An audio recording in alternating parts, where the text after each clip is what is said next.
Hi, everybody. It looks like we have Patricia. And is there anyone else who has joined the webinar? Oh, they're all muted. You know what? Can we unmute? There we go. Let's see. Let's unmute everybody for now. There's no reason we want everybody muted in our sort of session. Thanks. Hey, Patricia, can you hear us? Yes, I can hear you. Can you hear me? Yeah, loud and clear. Awesome. Yeah. Anyway, we had some serious logistical and technical issues, but we are now rolling. And is there anybody else on the webinar who is only dialed in? All right. Well, we are getting started anyway, even though we don't have other people in. We're recording this, and we're already about 25 minutes late. So with us here, Patricia, we have Judy Gabbard, of course. Matt McCarter's here, Kim Kane is here, Nola Barningham, Katie Walker, Sandy Hazen, and Matt Macy are all here in the room with us. And Jean might be here, but Jean is Matt's administrative assistant, and she's now walking out. So you can say anything mean about Jean, and she won't hear it. Anyway, so she might watch the recording later. I'm going to let Matt kick off with a little spiel, as he is wont to do.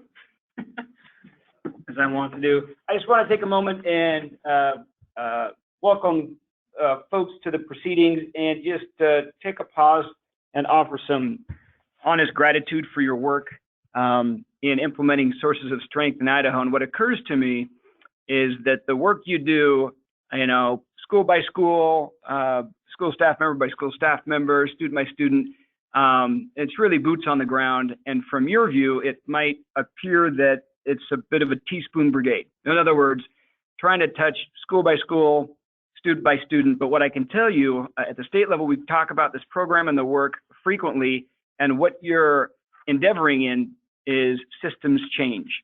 And the way systems change is it takes time, and it's literally building by building, shifting the culture. And one of the grand visions is how do we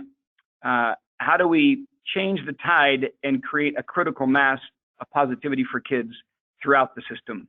And it's important work, it's hard work, but never doubt that your efforts aren't recognized at the State Department of Ed. So just wanted to be deliberate and thank you for your work and dedication to this very powerful effort and program. And just know your drivers and systems change, even though it might not feel like it. So thanks for being with us. Thanks, Matt. Patricia, this is Jennifer coming back online here. I just wanted to say to everybody, give you a sense of what's happened the last year. Most of you probably last were connected with us in September. A couple of people did trainings in the spring or late winter, early spring with us, but not everyone. And as everybody knows, we transitioned from the federal grant to the state grant. We got a late start and got started up in late October, trying to get schools on board. And so we really couldn't do schools in the fall. And we ended up doing 2 schools in December, and we did 10 schools in February and March. So it was a little bit of the opposite of how we want to do it and plan to do it going forward. We did, with everybody's help, we did manage to get 17 boosters done, 15 in September and 2 a little bit later. I think they both got done one of them waited all the way till December when we were up north. But anyway, we got 17 boosters done during the fall, and we got 12 new schools done in by March 31st. So I think That was pretty excellent, and we could not have done it without your help. So I think everybody, even though you aren't embedded with us day to day, you should know that you're a huge help to us. And we really hope that when you are out there training, that you do get a little bit of a sense of that. When we are at the schools, it's just fantastic. The kids love it, the teachers love it, and we, in fact, had a pre-conference at the Idaho Prevention and Support Conference for all of our program leads and any adult advisors who could attend as well. We had 39 people overall come, and that was one of the best sessions I think I've ever attended. It was just so great to have everybody together and really communicating and collaborating and growing or building on other people's implementations of the program and taking it a step further and talking to each other about maybe some obstacles they've come up with or some solutions they've come up with. And it was really fantastic. I hope someday we could do that again. And just even going to the Prevention and Support Conference was really meaningful to me. I had never been before, and I recommend that to anyone who is in this field. It's just very helpful, and the networking is really great. And I made some good contacts there. So that's every April, in case you haven't attended like I had. So as you know, we transitioned from the federal grant to the state grant, and that means we have a smaller footprint. We are only doing sources of strength. We are not doing some of the other auxiliary programs. ILT before, even under the federal grant, was primarily focused on sources of strength. So it's not a huge change for us, but it is a little bit of a different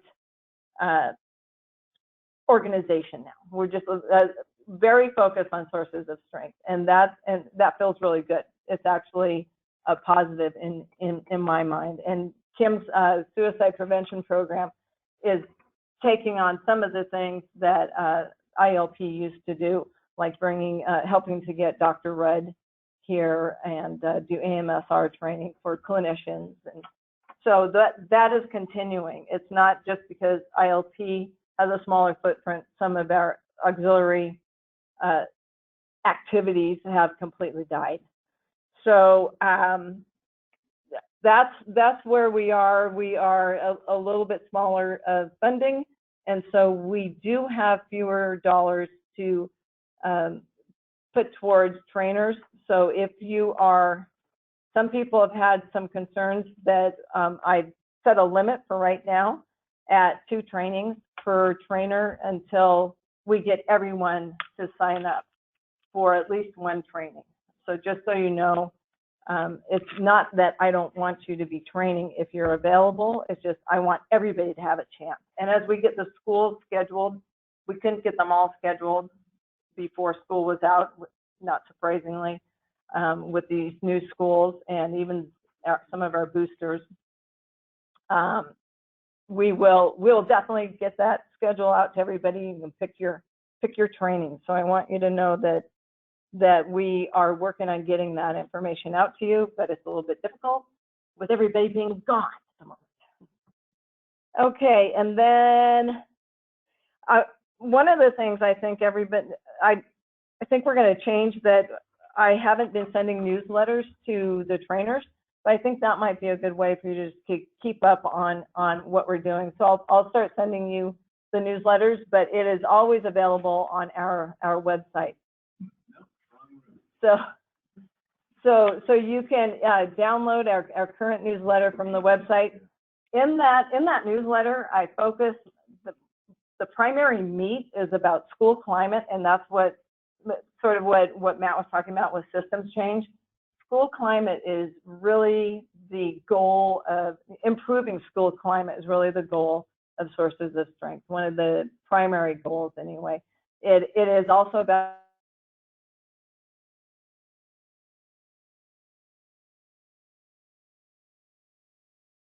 every student, not just benefit of this more positive strengths-based method or vision. So that if you're interested in some of the research on school climate or that sort of thing, it is in that newsletter. And another thing I want to tell you about is that you may be seeing an email from Andrea Eschen in the near future.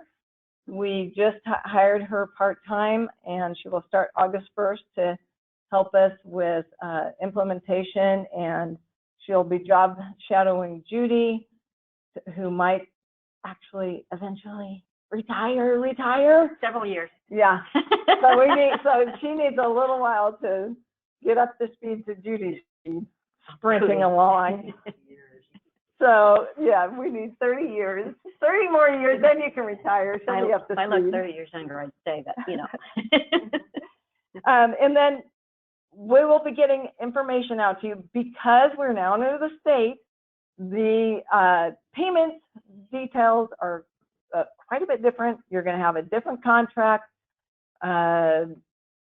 We haven't gotten all the details figured out yet, but just know that we'll be sending that in the near future. The payment amounts are the same from this fiscal year 17, and we're now as of July 1st, fiscal year 18. So it's $1,500 for a new school if you do the adult advisor and the peer leader training. If you do an adult advisor only, it's $500. If you do a peer leader only, it's $1,000. And along with that, the boosters are essentially like a peer leader, and those are $1,000 each.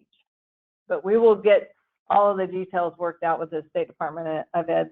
They're finalizing a contract now for all of our trainers, and it's going to look a little different than it did under ILP when we were with SPAN. It's going to be a little more verbose, a little more wordy. But it should be pretty similar, but I don't know how they're going to work when we get down to that you've actually signed up to do, say, Rigby Middle School. Are we going to have to do a separate MOA like we did with SPAN? So I'm not exactly sure how they're going to work that. Just want you to know that we will get that figured out and let you know. And so I think let's let Judy start talking. She's going to talk about, she's going to do a deep dive into the training changes and just a good deep dive review. And so she's ready to roll, I think. And I feel kind of funny standing behind you, but it's where the darn microphone is, and then that you've got to look over there. So sorry about the configuration here. Well, and thank you for all being here. I mean, this is your summertime and a nice summer afternoon, so we really appreciate your being here. Heck, this is air conditioned. Yeah, we're glad to be here in SDE in a nice room. Anyway, oh gosh, my clicker's not working. It is not one thing, it's another. Technology. It's on, isn't it? Mm-hmm.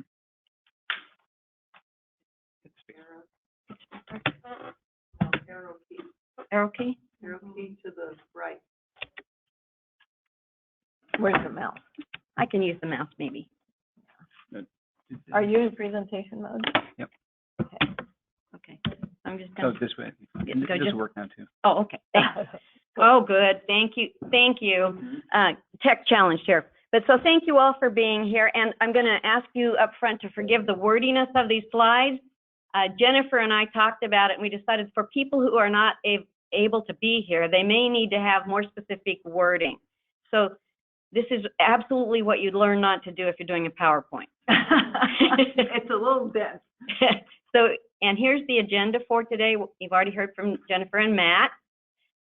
we'd like to hear from the people in here, and they're going to have to speak really loudly. What's something fun, exciting, good that's happened to you this year? Patricia will ask you to hop in there in a minute and tell us something fun, exciting, good that's happened for you this last year.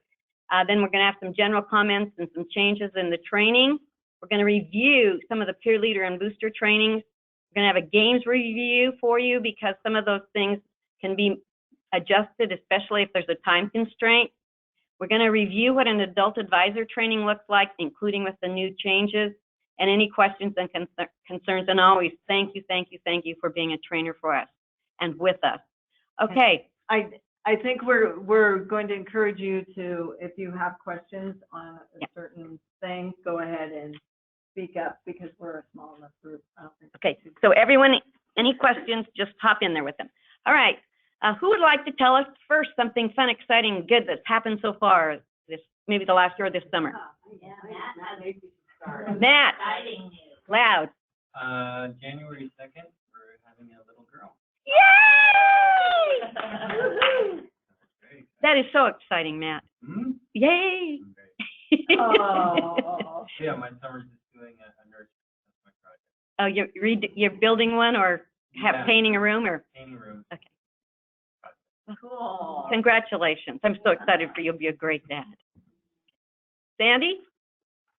We just got back to Glacier National Park, and oh my goodness, it's ever beautiful. Cool. And glaciers still? Oh, good.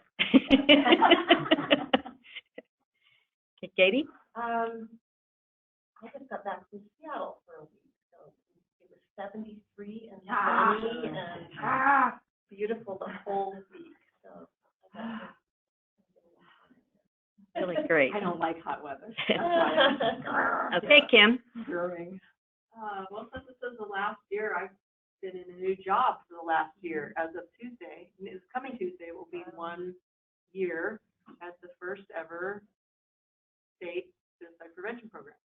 And you're still alive. I'm still alive. She used her sources of strength. Anytime. Nola? just enjoying time with my two kids before they both go off to college. Oh. Oh. Matt? Well, most recently I was in San Francisco last week for work, but when I go places for work, I also know how to have fun. So jogged all over the city, and it was very much San Francisco. And cool. That was actually kind of warm. Oh, wow. It was kind of warm. But in the summer, active city, lots happening, lots of tourists. I mean, what struck me is just acute mental illness, homelessness. Oh. It was just kind of gritty. I mean, there's a place I jogged, but it was fun. Good. I just want to say, Matt, wherever you go, things heat up. Okay. Go ahead, Jennifer. Well, I went back to my alma mater high school for only the second time since I graduated in '78. And it's a small Quaker boarding school up in the foothills of the Sierra Nevadas. And I went back there for an alumni work week. And it was in the hundreds. And there's no air conditioning. And it was pretty brutal, but it was really cool to do that and to be back there. And the only other time I've been back since '78 was just sort of a drive-through, and we were there for an hour. And it was a really unusual school in that we raised all our own food as much as possible. We did all the cooking and all the farming, and we had 365 acres, and we had to maintain all that land. So it was not your average high school. So that was very, very, very wild. Yeah. Well, I guess something exciting I'm doing is moving kind of one box at a time. My husband is moving. We're moving from a place in Canyon County to Owyhee County, which we've had for 10 years. So it's time to get moved over there. So we're nothing if not slow. Okay. So back to the training. Patricia, we need to hear from you. What's something fun you've done this summer or this year or something good? Did you go back on mute? Are you on mute? You did go back on mute. Okay. Oh, it remuted her. Isn't that funny? Okay, 1 second, Patricia. Where's your mouse? Can you get it over? Just Click that. Click this. Okay. Sorry, Patricia. I don't know. Oh, no problem. We just got back from a family reunion in Lake Tahoe, so that was a lot of fun, and it was nice to see everybody. And was it cool? Cool weather? A little cooler than here, but by maybe 5-6 degrees, but not a whole lot. Sounds great anyway. Okay, well, thank you all for sharing. Here we go. Once again, ask questions as we go. Oh, here we go again. Oh, I know why, because we did this. Oh, it turned it over to that. Yeah, there we go. Okay. So here's some things happening right now in Sources of Strength. First of all, they have a new connection campaign. They're going to get that out to us. It's basically based on the belongingness. Every kid in the school belongs. They're working out what kind of aids that will have, but it's coming up. I'm hoping we get it for fall, but we'll certainly let you know when it comes out. And then out of the Suicide Prevention Office, they have bookmarks for suicide prevention. And so we were talking and we thought, why don't we have bookmarks for Sources of Strength? So Cody, bless his heart, has kind of mocked up some of what that will look like, and I'll show you that in the next slide, but we're hoping to maybe get some of those out for this fall, just as another template on the website and for you to use and take to the schools with you. We also want you to know, I know some of us have said, hey, I don't like these longer times for both the adult advisor and the peer leader training. To be fair, the adult advisor was always supposed to be 4 to 6 hours, and that hasn't changed. When we were doing our schools the first time, the first cohort and the second cohort, we had to bring our national sources trainers in, and they had sometimes maybe a week for us at best. And so we had to get all our schools in, and so we allowed schools to train adult advisors, for our national trainers to train the adult advisors and the peer leaders in the same day. As we began taking this over, we realized that training is being cut in some pretty crucial places and not enough time given to the messaging. So we had a chat with the sources people, and they say they're really moving this longer, both the peer leader and the adult advisor, even more than the recommends of 5 hours for the peer leader, and they're moving the adult advisor more to the 6 hours. So we're saying 4 hours at this point and 5 hours as minimum, absolute minimum for these trainings. And when we are collecting data and saying that we are using a research base, we really do owe that program that fidelity. We really do owe that to our schools so that they can make that program work for them. We're also using the website more in the trainings.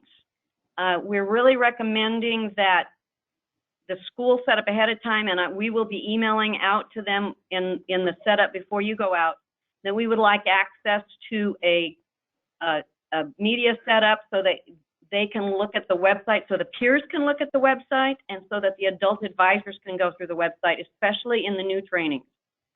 Because we find that people may rely on the website as much or more than the training manuals, than the adult advisor field guide.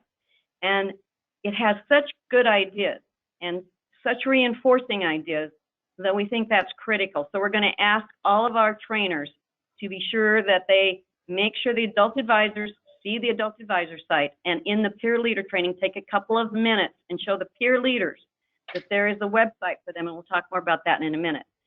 There is also a new training manual coming out and a new adult advisor field guide. I don't think they're going to be substantially different, but a little different, and we will certainly alert you when those are out. You obviously will have to use the training manual online because they're not going to send us new ones unless we recertify. Yeah. So any questions there? I have Patricia unmute. I think I should unmute her. Well, she might be putting herself on mute. Well, I muted her again. Maybe I should unmute her. Oh, or she can raise her hand. There's a little icon. Okay. And at the very bottom of the control panel, she can raise her hand, and then you will know that she wants to. Okay, raise your hand, Patricia, if you have a question or comment. Okay. Okay, I think I'm on now. Okay, thanks. Okay, and I have to use this. Here we go again. What in the heck? Okay. Next. Let me just got to next.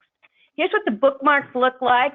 On the back of one of them is if what you're thankful for is one of them he's mocked up for us, and it has all of the things that kids might think of to be grateful for in a day. I couldn't make it work on here, so I just showed you those two. Kind of cool idea though, huh? And if we can get them in that color, I think it's a great campaign for kids. Okay. One of the best resources for you as trainers, and for me as a trainer, is to go to the videos. And they have this, as of this last year, made sure that all of the adult advisor modules are online now. And you can just watch those and train. Katie Walker had an excellent idea last year when she came to train. And that was that she had put on a CD, Katie? Put on a CD some of the training of these videos, and she listened to them all the time. She drove down to, I think it was Burley, right? Yeah. So she had learned, she kind of learned or relearned some of those nuances in language as she listened to those.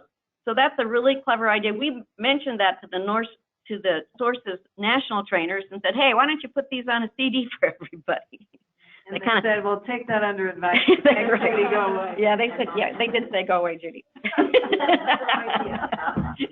Okay, so here's what's new in the peer leader training, and both in the new and the booster trainings.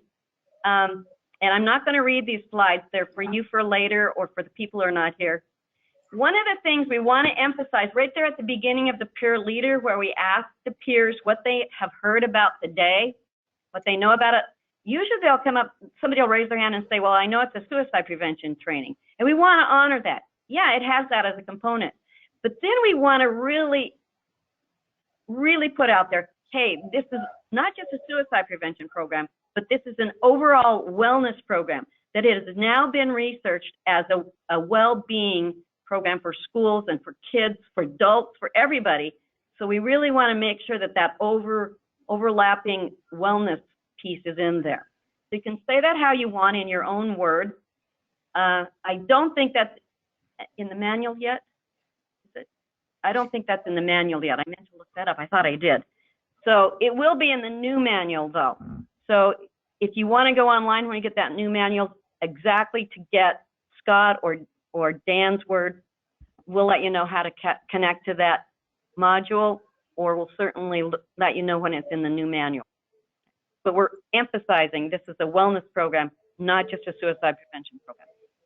There's much more emphasis on messaging. Because the power of sources of strength is not just in that peer leader training, the power is in what those kids do afterwards in their school. And so we really want kids to understand that hey, after today, you have a job to do. And you can look at Scott or Dan's presentation of this piece on the training module because it's very good. But they really push out that, hey, this is about your power now, your power going out into that school to make this work, this program work, and so that everybody learns they have sources of strength. The website shows peers some of the things that other schools are doing, which is pretty cool. Kids like seeing that, and it gets them a little bit more excited. So that's one of the reasons also to go to that website. We're also trying to get schools, especially our booster schools here at First, to work on a specific campaign. And we will push this out to the schools ahead so that you're not necessarily the first person to say something. We want schools to know what they want to do for their first campaign. And in that messaging session, which is going to be an hour long, not going to cut that thing, it's going to be an hour long, we're going to ask kids to work on that messaging campaign so that in their first meeting, they're ready to go. And I saw Scott do this at Caroline High School, and it was magic. Those kids were so excited. The advisors, not so much, but the kids, they were so excited. They're like, you want me to do what? So, and we will let schools tell us what they want to do so that you know ahead which of those messaging campaigns. They are written out in the Adult Advisor Guide now, in the new guide, and I think they probably were in the old guide. I didn't look, but I think that they, in the new guides, in the last 2 years, the guides have these messaging campaigns written out. And they're available On- online as step-by-step guides. That's right. They are available online. I hope everybody heard that. So we just talked about what's new in Adult Advisor there, more coverage of that website, physically sharing what's on there. That is take half hour going through that. Let people ask questions. I notice when I give adult advisors time to ask questions, they, even as we go, even though sometime I'm going to answer it later, they seem to get this better. So I give them lots of time to ask questions. I give them time to plan amongst themselves also, which I think is very important. And I just mentioned the campaign ideas, so we'll ask them to pick out one in the boosters so that you know what you're going to be working on. It's really very helpful. You don't have to do very much, because then when you do the messaging campaign, you just say, what are you going to do with video? What do you want to do with presentation, etc. Once again, the field guide, the new one is online. And for you boosters, if people don't have them and they should have this newest guide, remind them that it's online. Yes, Katie? So let me just have one piece on this. So then we're in the training with them. We're going to have them pick what their campaign idea is, not prior to that. If it's an adult advisor, they can pick at that.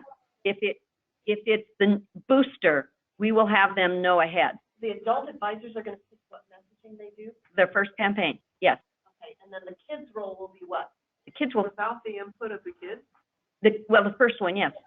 The kids, because, and that's what, So it's just like one activity the that kids are going to roll with. Agree upon Yeah. for that. But then when we do the messaging section in the training with the kids, we still want them to generate ideas for other messaging, No, just for this. just for the one they're doing. Like, let's say they're going to do, and they've already got to start on it. One of the easiest ones to do is the naming of trusted adults. Okay. So it's easy because we've already set it up. We've set it up by doing that whole piece about who your trusted adults are, by writing a thank you card. And then we ask kids, what do you want to do with this in your school? Okay. And I saw Scott do this beautifully, and he did that one. And he said, what can you do with video? What can you do with media? What can you do with classroom presentations on this? So they're still brainstorming, but they're brainstorming solely on One topic. Okay. And Scott said they have found that this works best, and I really see that. Okay. Because then the kids are ready to roll. The adults aren't standing around going, what should we do?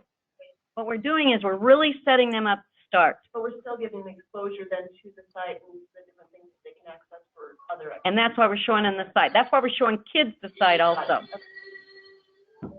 Yeah, because there's actually quite a bit under that peer leader. Oh, yeah. And I think usually in the beginning, I don't remember that ever getting mentioned. And so We didn't. students didn't know that there was this whole area set up just for them with ideas for them and just support. If they text messages, if they text to that 96,000, and we want them to do that, they send out that connection to that peer leader for them. Right. That right away. But I think if you don't actually see it, are you going to bother going Yeah. to it? I agree. And I think that for kids, well, look what that school did. We can do it Yeah. better. Yeah, or they get a spark. Yeah, they get a spark. Okay. So then, is there going to be or can there be communication then? Some you doing the, or does that adult advisor is going to need to communicate to the trainer what that group is like? Yeah. Well, if in the adult advisor, remember the adult advisor is different from the booster because all you do is Right. 15 minutes with the adult. Right. We will email those booster schools and say, we want you to pick out one campaign that you want to work on with your kids. And the Okay. kids might have some input. They may meet with them and say, what do you want to do first? We're going to set it up in our meeting. And so when those people get together, they'll decide, and then we will email you what they wanted to do so that you know before you get to the messaging part of the training with the peers that you have in your head, hey, here's some things they can do. Regardless of the training, adult advisor or teacher. Yeah. Well, the adult advisor, once again, is different. It is with a new school, Right. and we will let them pick that out during that training. And so it's right there. We won't email ahead on that one.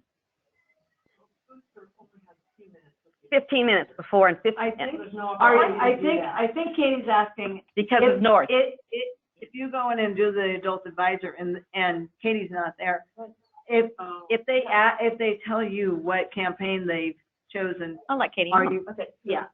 that's what I I'm mean, asking. if Okay. two different people are Two doing different it. people are doing it, yeah, that's yeah, what I'm yeah. asking. People, yeah, Yeah. okay.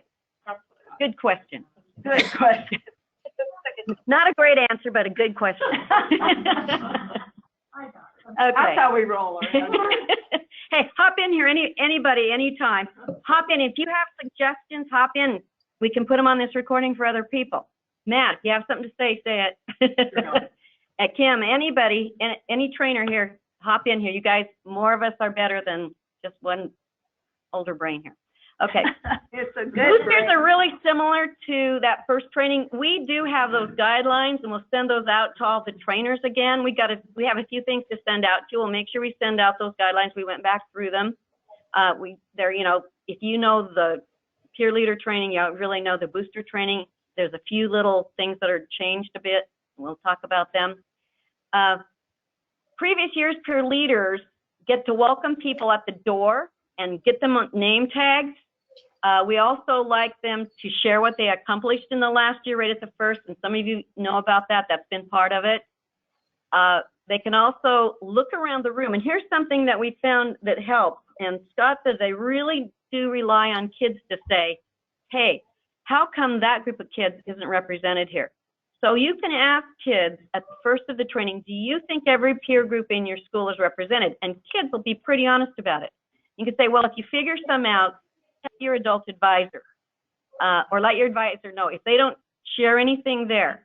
But we have, Scott did this at a new one, and they said, yeah, there's nobody from such and such group. And it was a church group, a different church group than was represented there. So I think that's really cool to let kids have that voice, and they know who's not represented.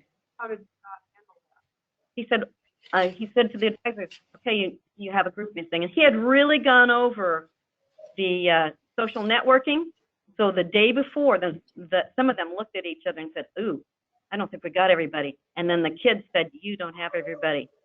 So he just said, okay, your adult advisors have that on their radar. We'll get that group brought in. A question on the church group. Yeah. Or the social networks. Yeah. And the peer groups. Anybody come across an uncommon or surprising peer group identified by the students of the school? So church group, hey, yeah. There's a congregation of other kids that aren't represented. I wouldn't have thought of that. What else has come up aside from the traditional? Well, there are the sports folks over there, and there's the skater bunch over here. Anything uncommon? Self-identified peer groups?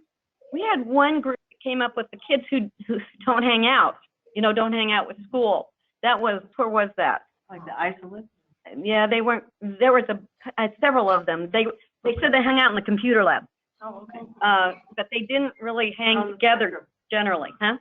I was going to say, my kid would have been one of those. We try not to label them, but yeah, they say, okay, the computer lab group, somebody grabbed them. That was at, so I think that might have been Sandpoint Middle. Mm.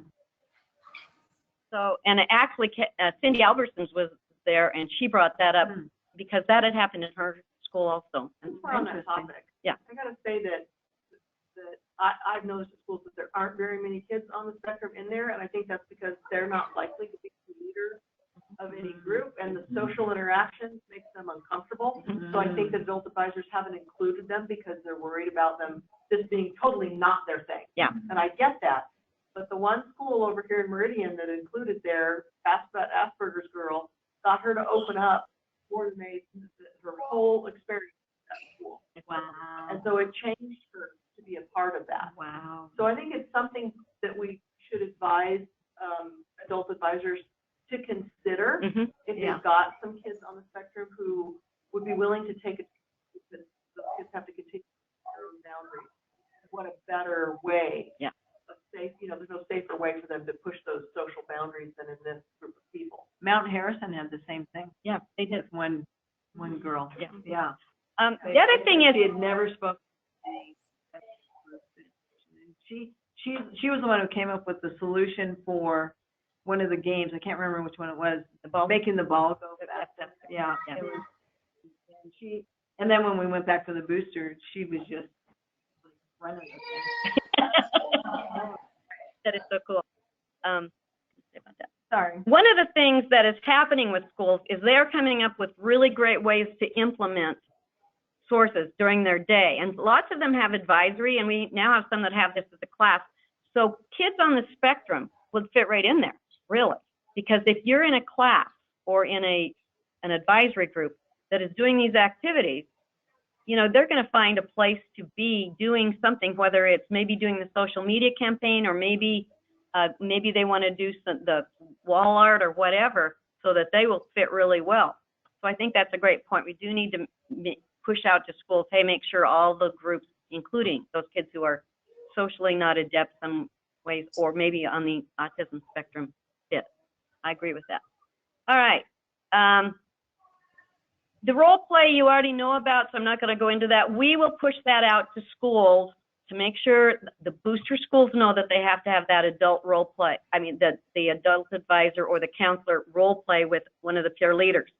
So we will make sure that's set up. But when you get there to that school at a booster, the very first thing you have to do is, in that 15 minutes, is remind that adult they are going to be doing that peer role play, adult peer role play, sometime around the quick change game, so that they're set up. They may have to pull a kid aside, because I've had several schools forget it, even though we reminded them, and they'll have to set that up, maybe during break, with one kid that's really capable of standing up there and on the spot. Yes, Kim? So when I first started setting up adult advisors to do this, Yeah. You know, the guidance was kind of general, as long as they were sure to emphasize the point about To remain anonymous. remaining anonymous, Mhm. whatever. And I don't know if over time you've gotten more specific, because I've had it really go not well. Yes, I agree. Before. Yeah. I mean, it was. We write it out. One of them, they just went forever and ever Yeah, and I think I remember ever that without one. getting to the point. Yeah. And, There's a drama there was production. another one where you thought, this is cool. Yeah. Yeah, Homedale Very- was one of those. So Like- maybe even some specific statements, No, it wasn't. Oh, wait. Patricia. Okay.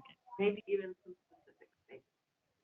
Okay. Yes, yeah, I think that's true. Idea. We will, I think it's Saying, and that it should take no longer than 5 minutes. even 3 minutes, yeah. Yeah. Yeah, that's a great point. We will send out Few more specific guidelines, but- suggestions for that, because I think that's true. And, you know, Better than I did. well, we sent those out, but, you know, I think that group was into drama production. But even if you could send that to us, Yeah. we can have it when we go You into can training, reiterate and then it. if they don't have it, we can say, Yeah. here's the guidelines. Would you make a note to be sure and send that to them too? I will. I have a little Post-it note. 'Cause we have several things to send you.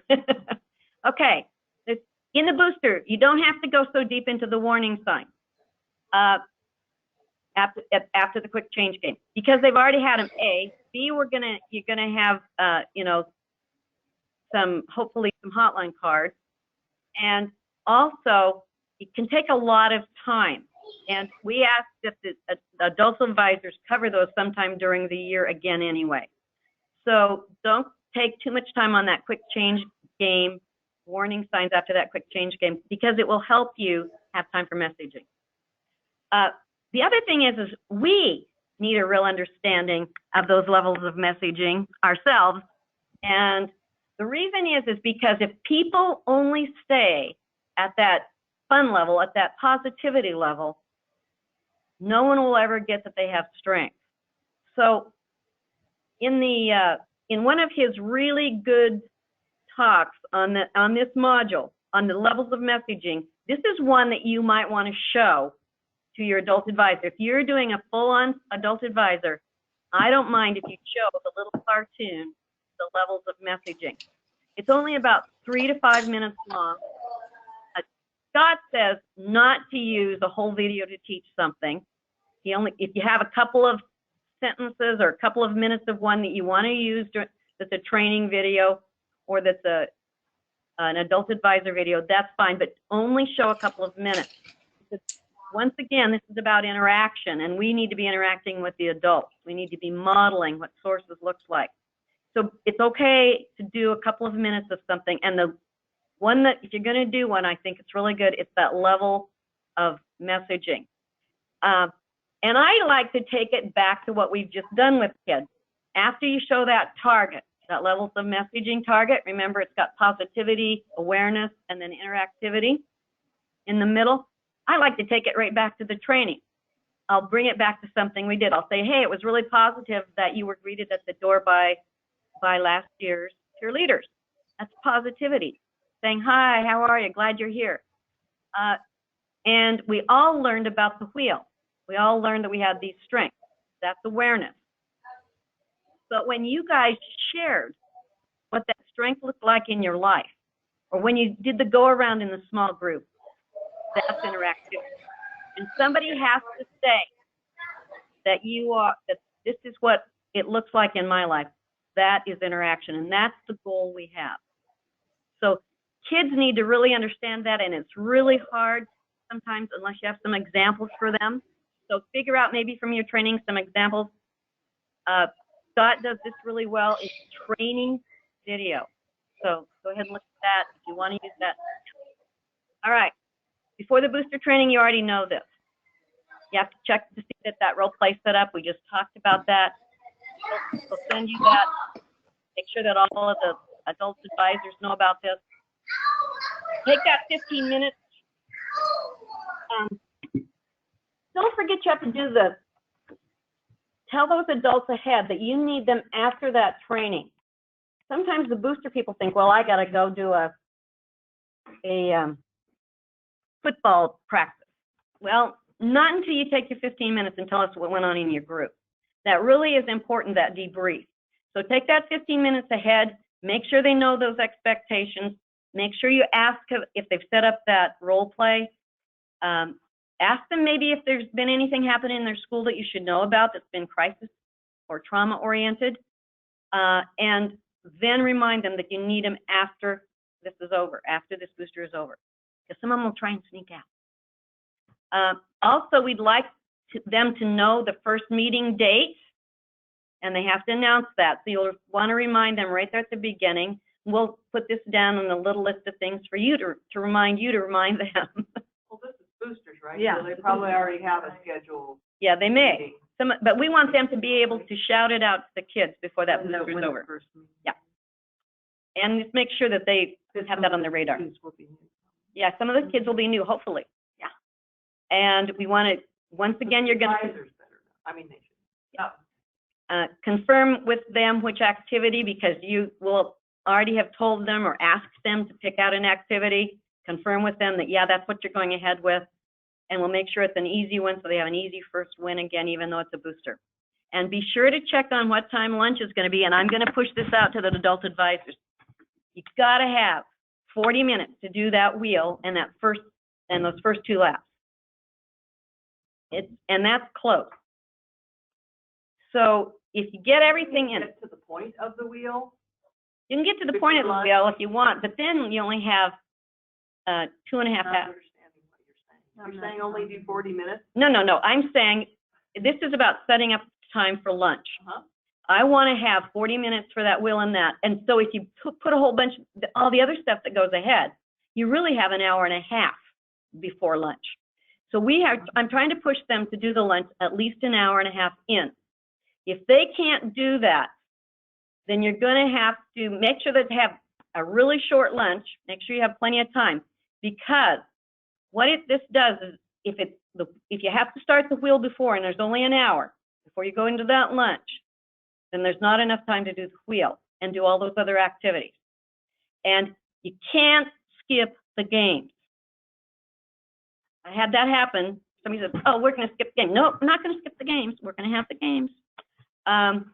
But what I'm trying to do is push schools to give us at least an hour and a half before that lunch, and that'll solve that This problem. allows you to get through the entire wheel. Allows you to get through that entire wheel. Before the wheel. Huh? And all the stuff. And all the stuff that goes before. Yeah. So, yeah. Clarify anytime, Kim. That's on us. That's on us. Scheduling. That's on us. And I will make sure, I have asked schools to change that time. I said, can you push this lunch back half hour? Because sometimes, even though you do all that, they don't listen to you. Right. Yeah. Oh, no, we have lunch at 11. Well, we just started it at 10:30. No, we're not having lunch at 11. So, you know. They're having cold pizza for lunch is what they're having. Yeah, and so we'll work on that at our end so that we make sure that this is not on you. But once again, you got to check on it because that pizza may come. And once the pizza comes, it's all pretty much over. The drools. Okay, this is doing this again. Sorry, I Okay. had to There you go. do this now. Okay, the poster activity booster. And by the way, folks in here, go ahead and use the restroom anytime you need to. Yeah.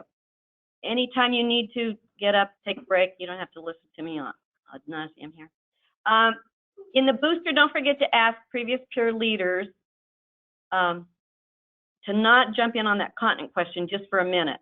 You know, say, hey, we know that you last year's peer leaders remember this, so can we let the new peer leaders try and answer it? Just because you get a little bit more flow there and get those new peer leaders involved. Ask a previous peer leader, I'm trying not to call them old, ask a previous peer leader to be a part of each poster group so they can encourage and be part of that. And when you're presenting posters in the boosters, hey, you can have a lot of fun with this, and it really is very fun. And check with your adult advisors ahead, say, hey, if we do an activity presenting these posters, can we have the group that does it best go to lunch first? And that puts a little competition into it when we've had some great presentations. But we ask the peers not to just do that popcorn style, here's what I like, here's my strength, you know. Instead, ask them, give them about 5 minutes. You have to have time. Be sure that you know you're gauging your lunchtime, you're gauging your wheel time. But ask them if they would, for 5 minutes, plan within their little poster group how to present this in a way that's fun or funny. And we've had some great ones. Yeah. I had one group do their whole thing in Spanish. You're kidding. All 4 of them spoke Spanish, so they presented all in. That is so cool. That is cool. Hopefully the drawings were clear. Yeah. They were. Hey, here's a chance for everybody to learn a little Spanish. Yeah, that's a great one, Jim. I love that. But you know what? I've had some really great groups on this. I had a cheerleading group. Somehow all the cheerleaders, there are like 5 of them. I hope they had more. But they had 5 cheerleaders in this high school, and they did everything as a cheer. It was the funniest thing. It was great fun. But here's some ideas. Once again, this depends on the time you have. You have to gauge your group. If you think your group's pretty gregarious or pretty energetic, give them 5 minutes and say, hey, think about how you want to present. Give them these ideas. Share that, hey, one school, everybody in the group did it in Spanish. I had a cheerleading group, and they all got out there and cheered. But whatever comes up, and then kind of gauge which group you think won, and then just say, hey, everybody agree that Joe's group did the best presentation, or you can go around and have the kids clap. But that's a little tough. Yeah. You're still just talking about boosters? Yeah. So we're not going to do this in a regular peer You leader? can do. I've done it in a regular peer leader. It depends on you. It depends on the group. I've done it in regular peer leader, and I've watched both Scott and Mark do it in regular peer I leader. just wondered, these slides are all booster specific, right? Yeah, they're booster specific, but you can do this, and that's a great question. Okay. It depends on you. It depends on how you feel. It depends on if you can put in how much time you have. Yeah, and sometimes I've also taken a group that's not very energetic and pretty sullen and made them do this, and it switches Switches it up. Yeah. I agree. I think it's a great thing to do. Here's a reminder for both new and boosters. All the way through, keep emphasizing that life has ups and downs. And I watched Scott do this, and he must have stated this 3 or 4 or 5 times all the way through different times. And you can ask the question, hey, who in here has a perfect life? Nothing ever goes wrong. Everything is the way you want it. And if somebody raises your hand, you say, hey, I'm coming to sit by you. Hope that rubs off.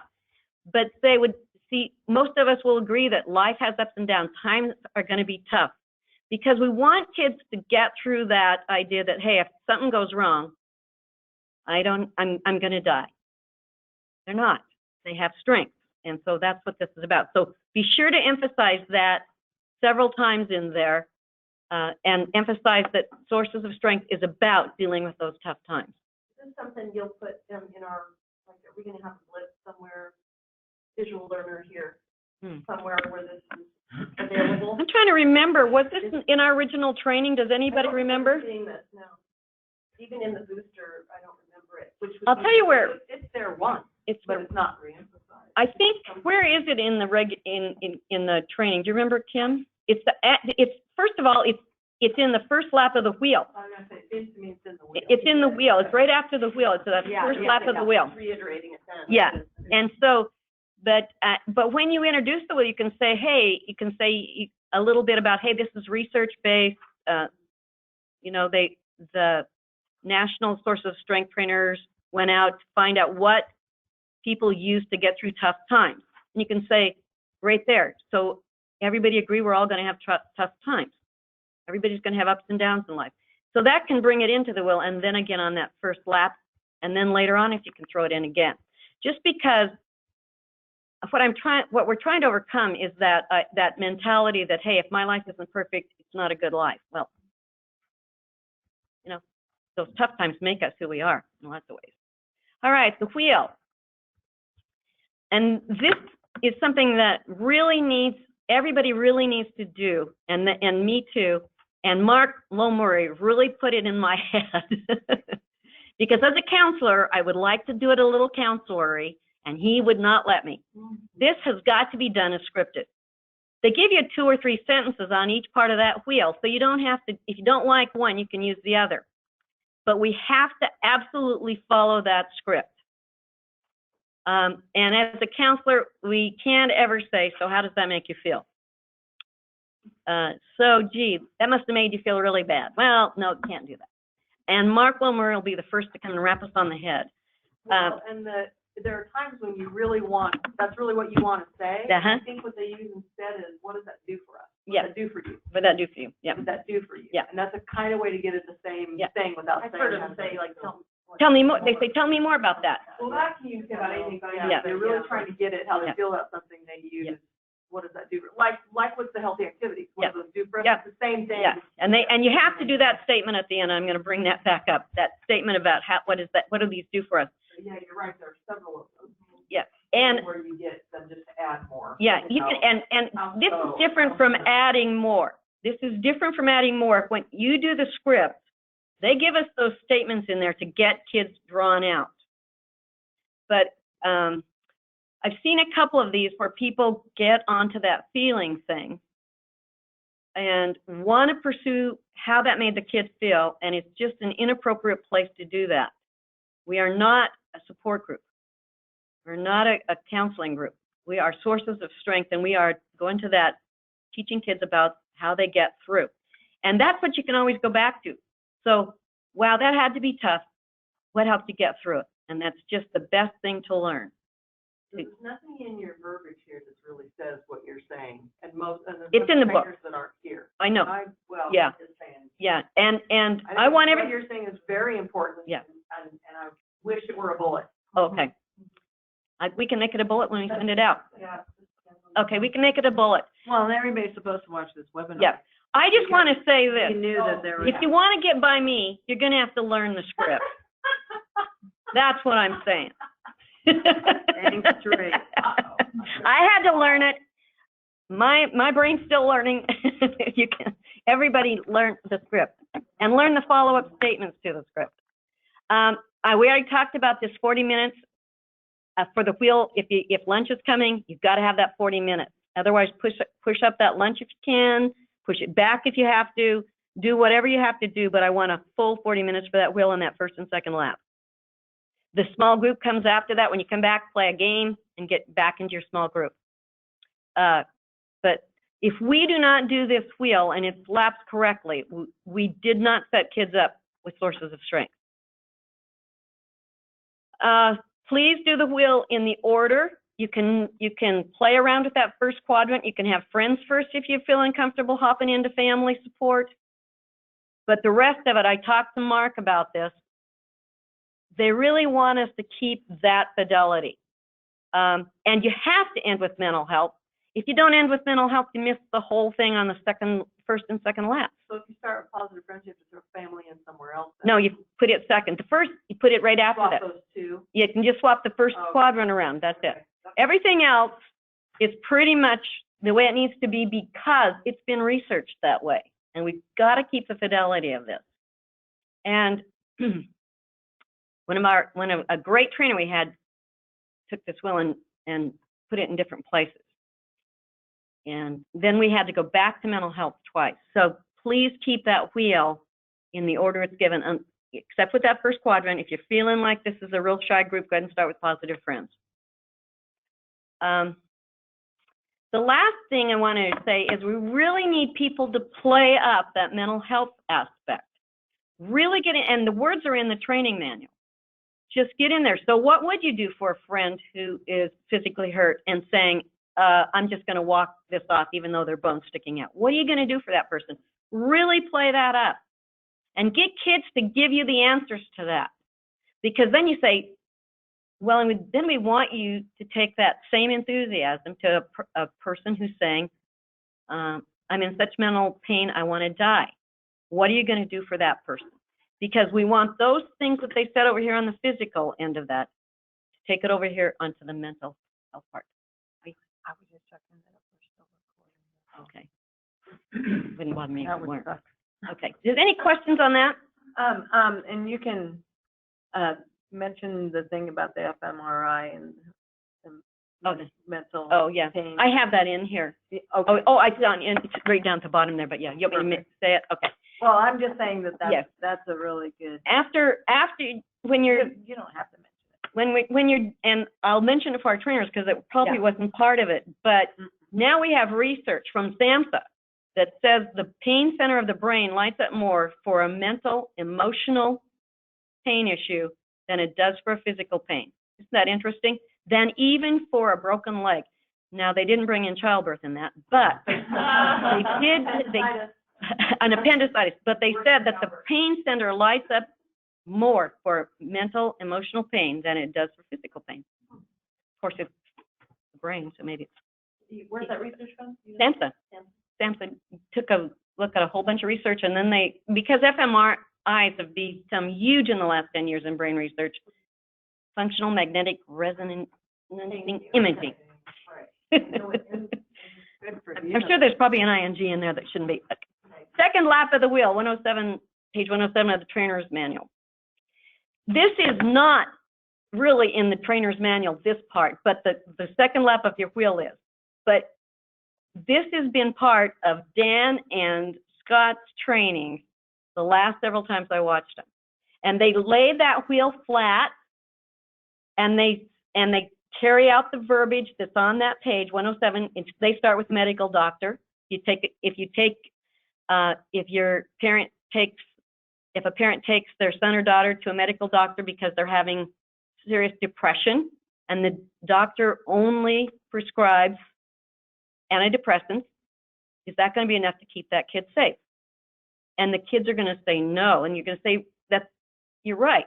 If that's all that medical doctor does, that's a terrible way to practice medicine. You have to do it without disparaging Medical doctors. You always have to give, I think, the caveat of, that's good. That's good, yeah. Antidepressants can be helpful. Very but, good. Yeah, and you're right. And we want to say that about every one of these things. That's good, being a positive friend is an awesome thing to be. But if it's only anchored here, and so you hold that paper as that anchor. You see what I'm saying? That's flat, all know the wheel, right? So you hold it wherever you're talking, and you say, is this going to hold? And you can either use it as a trampoline or a net. Jennifer came up with a 4-legged stool or 3-legged stool. Actually, you need 4. But if it's a 4-legged stool, the same thing. If one leg's missing, is it going to hold you up very well? If I only pin this trampoline here and maybe here, is it going to catch you very well? No. Are you going to jump into a net from a 4-story or 3 stories of a burning building? I wouldn't use that Okay. at all. Okay. Scott used that one. I know what you're saying, Bill. Yeah, Scott used that one. Oh, my gosh. Yeah. He said it's not going to be enough to catch you. And so the kids get that. They get that, hey, I'm not going to jump on a trampoline. I'm not going to jump into a net. And I'm not going to sit on a stool that's missing some of these pieces. Kids get that. Even middle school kids get that. As a matter of fact, I think middle school kids really need that analogy of the net or the trampoline most. So it depends on who you're training. And ask them if they understand what you're saying. And most of them will say, yeah, I understand it now.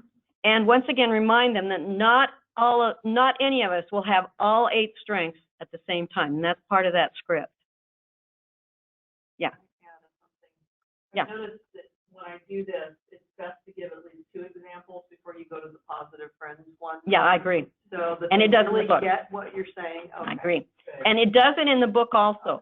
It doesn't go to positive friends until the 3rd one. Okay? And positive friends needs to be in there because that's what we're trying to overcome. That they'll sit there, hey, I'll talk to my friend all night if I need to. Well, that's really helpful and that's really a good positive friend. But if that's all you do, just like the medical doctor or just like the spiritual leader praying for you, which is really positive, really helpful. We know prayer can be very powerful. Then that kids do get that. She's right. And do save that the kids for at least the 3rd or 4th one. Okay, positive friends. Anybody have any questions on that? Thanks for jumping in there, Kim. And once again, this is not in the manual. It is, however, in Scott's latest training video. So if you want to listen to that, I have it right there, and it's a wonderful thing to listen to it, and he does it very expertly, obviously.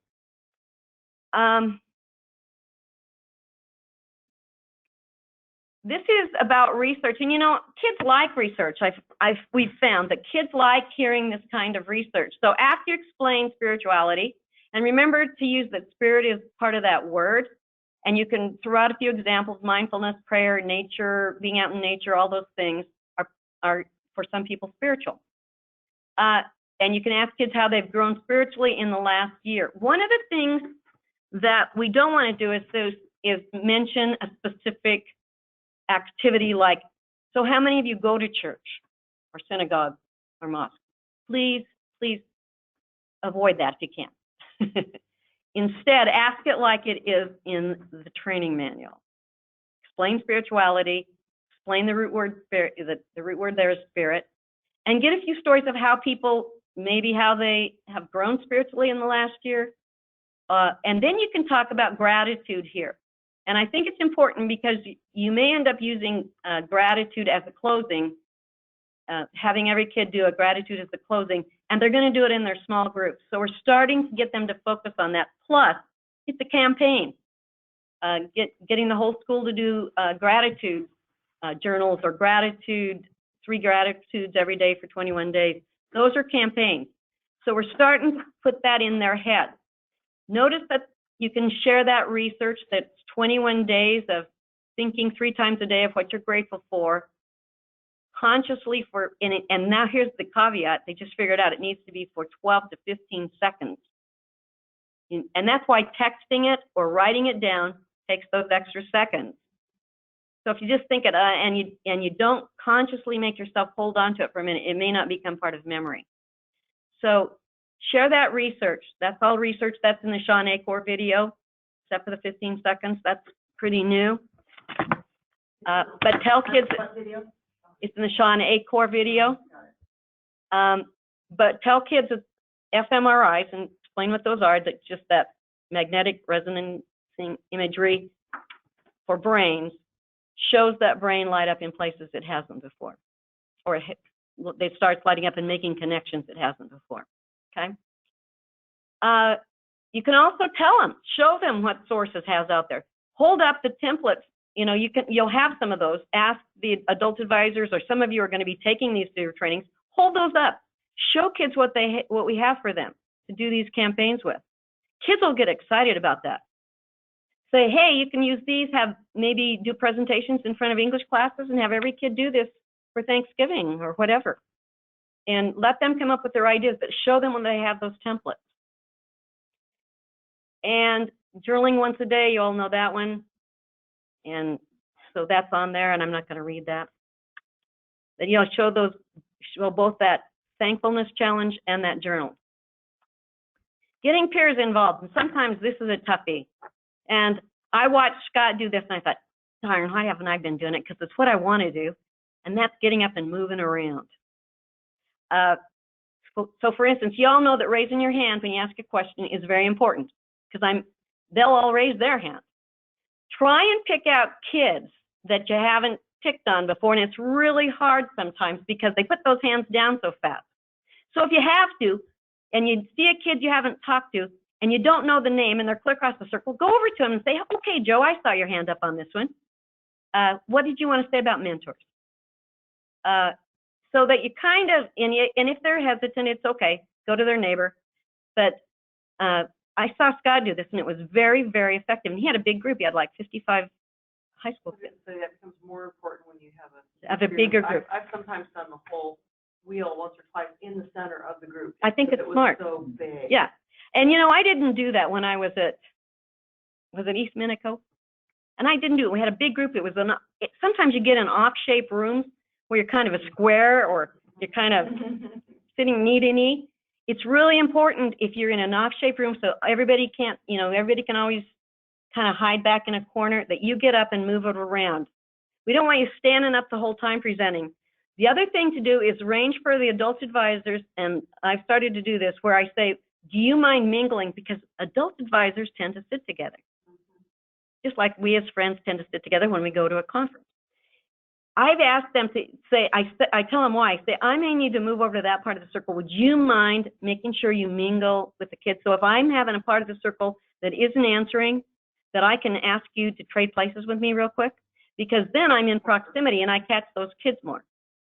But yeah, I think that what Kim said is absolutely accurate. If you have a big group, you may have to, especially during that wheel, move it around more. And you may have to be in the center. Because we gotta keep those kids, as many of them as we can, engaged and called on. Put yourself in the center, is that what you said? Okay. Yeah. And we don't want you to stand up there the whole time if you can help it, but we certainly want you moving it around a bit. It really does make it a difference for me. It makes a huge difference for me. If I can do it, you can do it. All right, small groups. We have changed a little of this just to get through it faster, and we will send you the group, the adult advisor template. It's on the next slide anyway, but we have a little paper that you can hand out to them at the very beginning once again. And most of them will have done this the previous year, so it shouldn't be too hard. But what it does is it gives you more time. If you're running out of time, you only have to do the first 4 strengths on that wheel. They don't even have to go back into the healthy activities. They've already done those. But when they do the big 3 emotions, they need to say what helps, and they'll probably go back to some of those activities, those healthy activities. So if you're running out of time, try and get through the first 4 of that wheel in the small group. You can skip the healthy activity if you're really short of time, but go to spirituality as gratitude. In the small group, we're only doing spirituality as gratitude. Have the kids say what they're grateful for today. So you realize that only takes out 1, right? You do the first 4, and then do gratitude for spirituality, and the big 3 always comes with mental health. You're really only throwing out medical access. You're throwing out medical access and your generosity. You're throwing out generosity also. And you're also. But I'm saying that's 4, 5. That's 4. Okay. And okay, you're right. That's throwing out. Yeah. And I'm saying you can throw out healthy activities if you need to. And I tell the groups this on the fly. I say, hey, listen, we don't want to cut groups short because for some kids, this is the best part. Yeah. And I really want at least 30 minutes for groups if I can get it. And that usually will cover a group of 6 to 7 kids, an adult advisor. But adult advisors can be part of the problem here. And so I have told them, please only share 2 sentences about yourself on this, please. We're doing that when we have them at the adult advisor. No, you're reiterating that. Yeah, you iterate it before the booster. Yeah, and they will have a handout. You're going to give them a handout. We're sending you the handout on this, written out. Thank you, Patricia. Patricia did this, and so I borrowed some of her ideas and I made it my own. Yeah. And one of the things that I saw was one of the adult advisors was primarily doing the sharing. Yeah. So I think in the small group handout, we want to make sure 2 sentences. that the adult advisor should not be sharing much at all. I mean, he was talking about his divorce and or about some kind of We had that big group too. Dang it, that was a tough thing, wasn't it? Yeah, you don't. They So- shouldn't do that. Yeah. So are you guys understanding the change here in small group? And gratitude makes sense for that spirituality. If they have a lot of time, they can go ahead and talk about their favorite healthy activity, and they can go ahead and talk about a time they've been generous lately, It doesn't sound like it's much of a change, so. it really, it depends on the size. Yeah. And you can take out, you're taking out generosity, Right. and and it's really easy to come up with what you're grateful for today. You're only doing that if there's a time crunch? Or Yeah. okay. But we are changing spirituality to gratitude, and you are, for that last quadrant, just which 3 big emotions do you struggle with, and what helps. And you don't even say it, we just say, so what big 3 for the last quadrant? Yeah. Did Patricia raise her hand? Is that what? No, you Patricia said was thank the first you? person I saw do the group advisor guidelines. Oh, okay, sorry. Yeah. That's right. When you said thank you, Patricia, I thought, okay. No, she put up her hand with that little finger in the middle. No. Jeez. Sorry. GoToWebinar has that option. I'm sorry. Time for GoToWebinar to update itself. In boosters, don't forget that you need a previous year's peer leader to be in that group. And they're the first person, the adult advisor can go, and then the peer leader, or the peer leader can go first. But you need one of those peer leaders from the previous year to be in that group, because they'll really set up that sharing. And here's how you do it. You number off your adult advisors. Let's say you got 5 or 6 of them. And then you number off the previous peer leaders the same way. So if you're going 1 through 6, then you ask the peer leaders from the previous year to stand, and you number them off. And then you ask everybody to sit down, and then you number off the new peer leaders.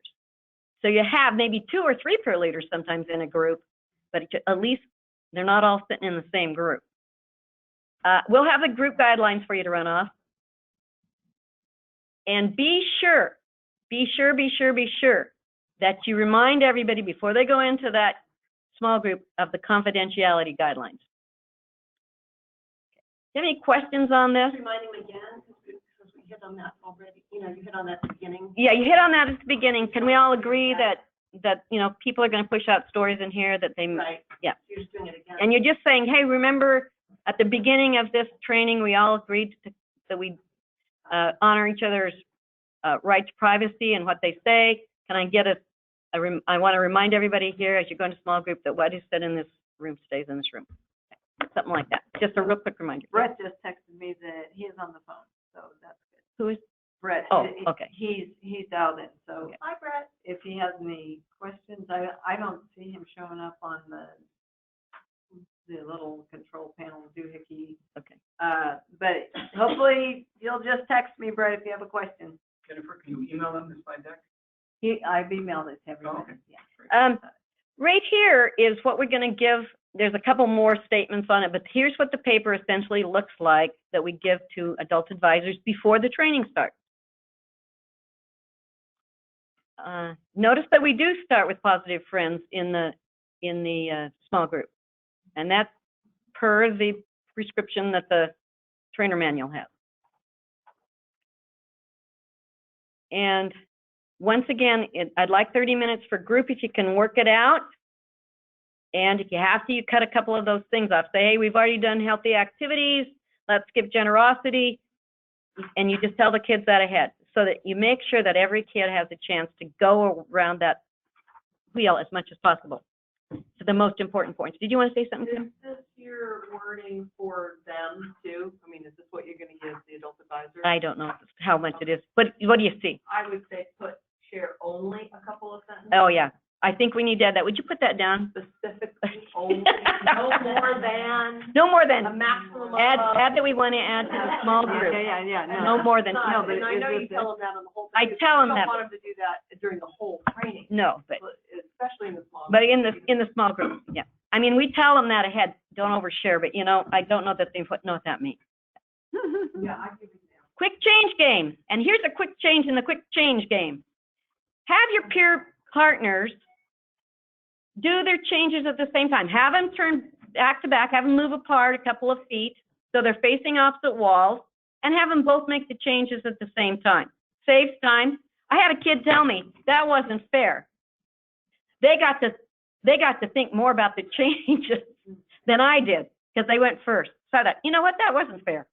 So I have them do them at the same time. It's just easier. And in the training manual, it asks you to ask them about what we notice most in people, positive or negative. And we tell them this, that it's probably a biological imperative. That when they say, oh, well, negative, we notice negative changes in people first. That is documented. And it's probably biologically intended because early man had to look around his world to see what would kill him. And you can throw in an example, you know, maybe the first settlers out here in the West had to know if it's going to snow. They had to throw in another fur. They had to see if there were cougar tracks around the outside of the cabin or whatever. It's up to you. It depends on how much time you have. And then once again, that question, what would happen if we notice positive? And I checked this, I just checked this research out because Jennifer thought that she had seen something, and she did see something that said that the SMILE research wasn't well done. Well, Harvard did the SMILE research that I looked up, and they have it pretty well documented now. You can go up to a peer yourself, if you feel comfortable, and smile at him or her, and you'll probably get a smile back. If you know, and be sure and use their name and say, wow. And I do this, and I just love doing it. I say, wow, I really like your dress. So, and they'll usually get a big smile and say, well, thank you. And I'll say, I really do like your dress, but I'm using this as an example so that they know I'm not just picking on them to make my point, but I say, I really do like your dress. And then I say, did you know by smiling at you, I gave my brain a hit of endorphins? When you smiled back at me, you reinforced that in my brain. And you got a hit of endorphins because you smiled at me, and then you said thank you, so you did something good because you realized that I did something nice, and so you gave me that back. Plus, you know, I like something about you. So it's really one of those things, we really do change our own brains. We really do have power over our brains. Kind of cool, isn't it? You already knew this. But remind them to be authentic. Remind peers that, hey, if you smile at somebody and it's phony, it won't do anything. As a matter of fact, it'll be quite negative. As peer leaders, we always want to be our authentic self, and that's in part of those statements in there. And then once again, finish up while they're still with their peer partners about what they can do to make sure every kid in that school feels as if he or she belongs. Now, there is that piece in there about isolates. And lots of us do that during the training. Scott does it during the training. I think Dan does. Mark does not. And one of the things about the isolate training, I'm not sure I feel really comfortable telling kids that 1 in 8 of the kids in their school is an isolate, has no friends, never doesn't name anybody as a friend. Because there's probably one in the room. There's probably one in the room. Yeah. So I dropped that, and I told Scott I didn't feel good about that piece, and he said, you know, they've thought about that too. So I would prefer, but this is up to you, not sharing that isolate information with kids. It's okay to share with adult advisors. As a matter of fact, we want adult advisors to know that. If you're doing an adult advisor training, it's in there. For boosters, you're not going to bring it up anyway. But I would prefer that we drop that with kids. What do you think? But I'd expect the reason, the impetus to even mention it is, you know, you might say, well, everybody has friends at our school. Everybody's nice to each other. We used to make the point that, though it might appear that way, we know there might be kids who feel like they're all alone. And I think It's fine to say that there are some kids who feel like they don't belong, or maybe some kids don't have friends, but they go into the whole, they've just been studying it. 1 in 7, 1 in 8 kids is it, so I think we want to avoid that. Acknowledging it, but don't do that. Yeah. I think acknowledge, and I think, did everybody hear that on this on this webinar? Matt said, probably need to acknowledge in some way that not every kid belongs, and I think that's a very good point, because we want them to go out there and make sure every kid feels as if he or she belongs in their school. By the way, you see that dog smiling down there? I love that. Do you know, some of that brain research is that, and Kim already knows this because she puts them in her slides, that looking at babies that smile and makes us laugh. If a baby's laughing, they now know that adults lots of times laugh with that baby, even if it's on the web. Not even a baby that we're holding or anything. There's something about all of that that gets into our system, into our brain, and I love that. That's right. That's why I have lots of them. teasing, of course. Okay, so I have a lot of cats. All right, peer leader mission. Be sure you read that aloud. You can't cut it, even if the time's short. It has to be read aloud. It is what the kids are promising to do, and they love telling us what they liked about it. And I think that's a huge piece. Let them tell us what really strikes them as they read that. There's always a kid who's going to say, well, the bold print. Yeah, struck me too. Go ahead. But let them tell us they love that, and they love picking up things, and it tells you a lot about their group, what they pick out of that mission statement. And here's where you mentioned the first time that they're not junior psychologists. We're not training them to be junior psychologists. We're training them to be connectors to help and agents of change, and really hit those words. You can share, when you do the website with showing the peers the website, you can show them a really brief piece of a peer mission statement because they're really cool, and there's probably about 15 of them on there. And this one is from Homedale High, but they have people reading that mission statement from around the school, and I think it's a really easy thing to do. It's a really easy way to get people to engage. And that also gives them the idea, hey, we could do something. That's right, and gives them an idea we could do something like that. And Homedale High already did it, so. And I think a couple of the other schools have now too. Here's what's new in peer leader messaging. And you've already heard me say it, much more time on that messaging. You gotta save an hour. And don't forget you got closing after this, so you need 15 to 20 minutes for closing. So an hour and 20 minutes roughly before you end, you need to be into the messaging. And because you're showing the website, that's gonna take 5 minutes, and make sure it's queued up. If you can't get it queued up, don't take the time during the peer leader messaging time to do it. But we really like them seeing that. It's a good time also when you're showing them that website to have them sign up for Sources of Strength text to that 96,000 strength, the word strength to 96,000. They love seeing the campaigns. Kids love seeing other people's work. And once again, I want those adult advisors to know what campaign, because this is the easiest way for us to get them going. And there are at least 10 of those campaigns written out in the Adult Advisor Field Guide, page 30 to 52. And you can look at those online. If you don't have the new Adult Advisor Field Guide yourself, look at those, because it helps you set up those kids. And you know, you're just going to have them do the regular messaging groups. What are you going to do for presentations? What are you going to do for a video? What do you want to do for art and wall displays? So the kids have in those groups ideas about what they're going to do with this. Be sure and have the kids write their names on the flip chart. Because kids want to go back to that group, and we want the adult advisors to know who these kids are who want to do these activities. It's also helpful to adult advisors, because if they have to break up the group, let's say I'm going to take the video group because I have a computer lab, then I want to know who those kids are so I can get them into work and do that piece of it. And maybe I'm going to take the kids who are doing social media and work those two groups together, since I have the computer lab. So having the kids write their names on is really helpful. If time runs out at the end, you know, I said you have to have 15 to 20 minutes for that closing. If the closing is, if they're a big group, you're going to need more time. If they're a big group, they're going to need more time. If they've already named their trusted adults, and I goofed on that quick change game, and I'll go back to that in just a minute because I left that out. If you know you need 20 minutes and you're running out of time, have one spokesperson from each group tell their best idea. Saying, right now, I want one person to pick one idea from that poster and share it out loud with us. And that's it. Be sure you roll those posters up and make sure the adult advisors have them at the end. I goofed up on this and didn't tell you about this idea down here about, maybe it's not on that page. One of the quick campaigns, I think I did that and didn't send it to you. One of the quick campaigns that they can do is naming trusted adults.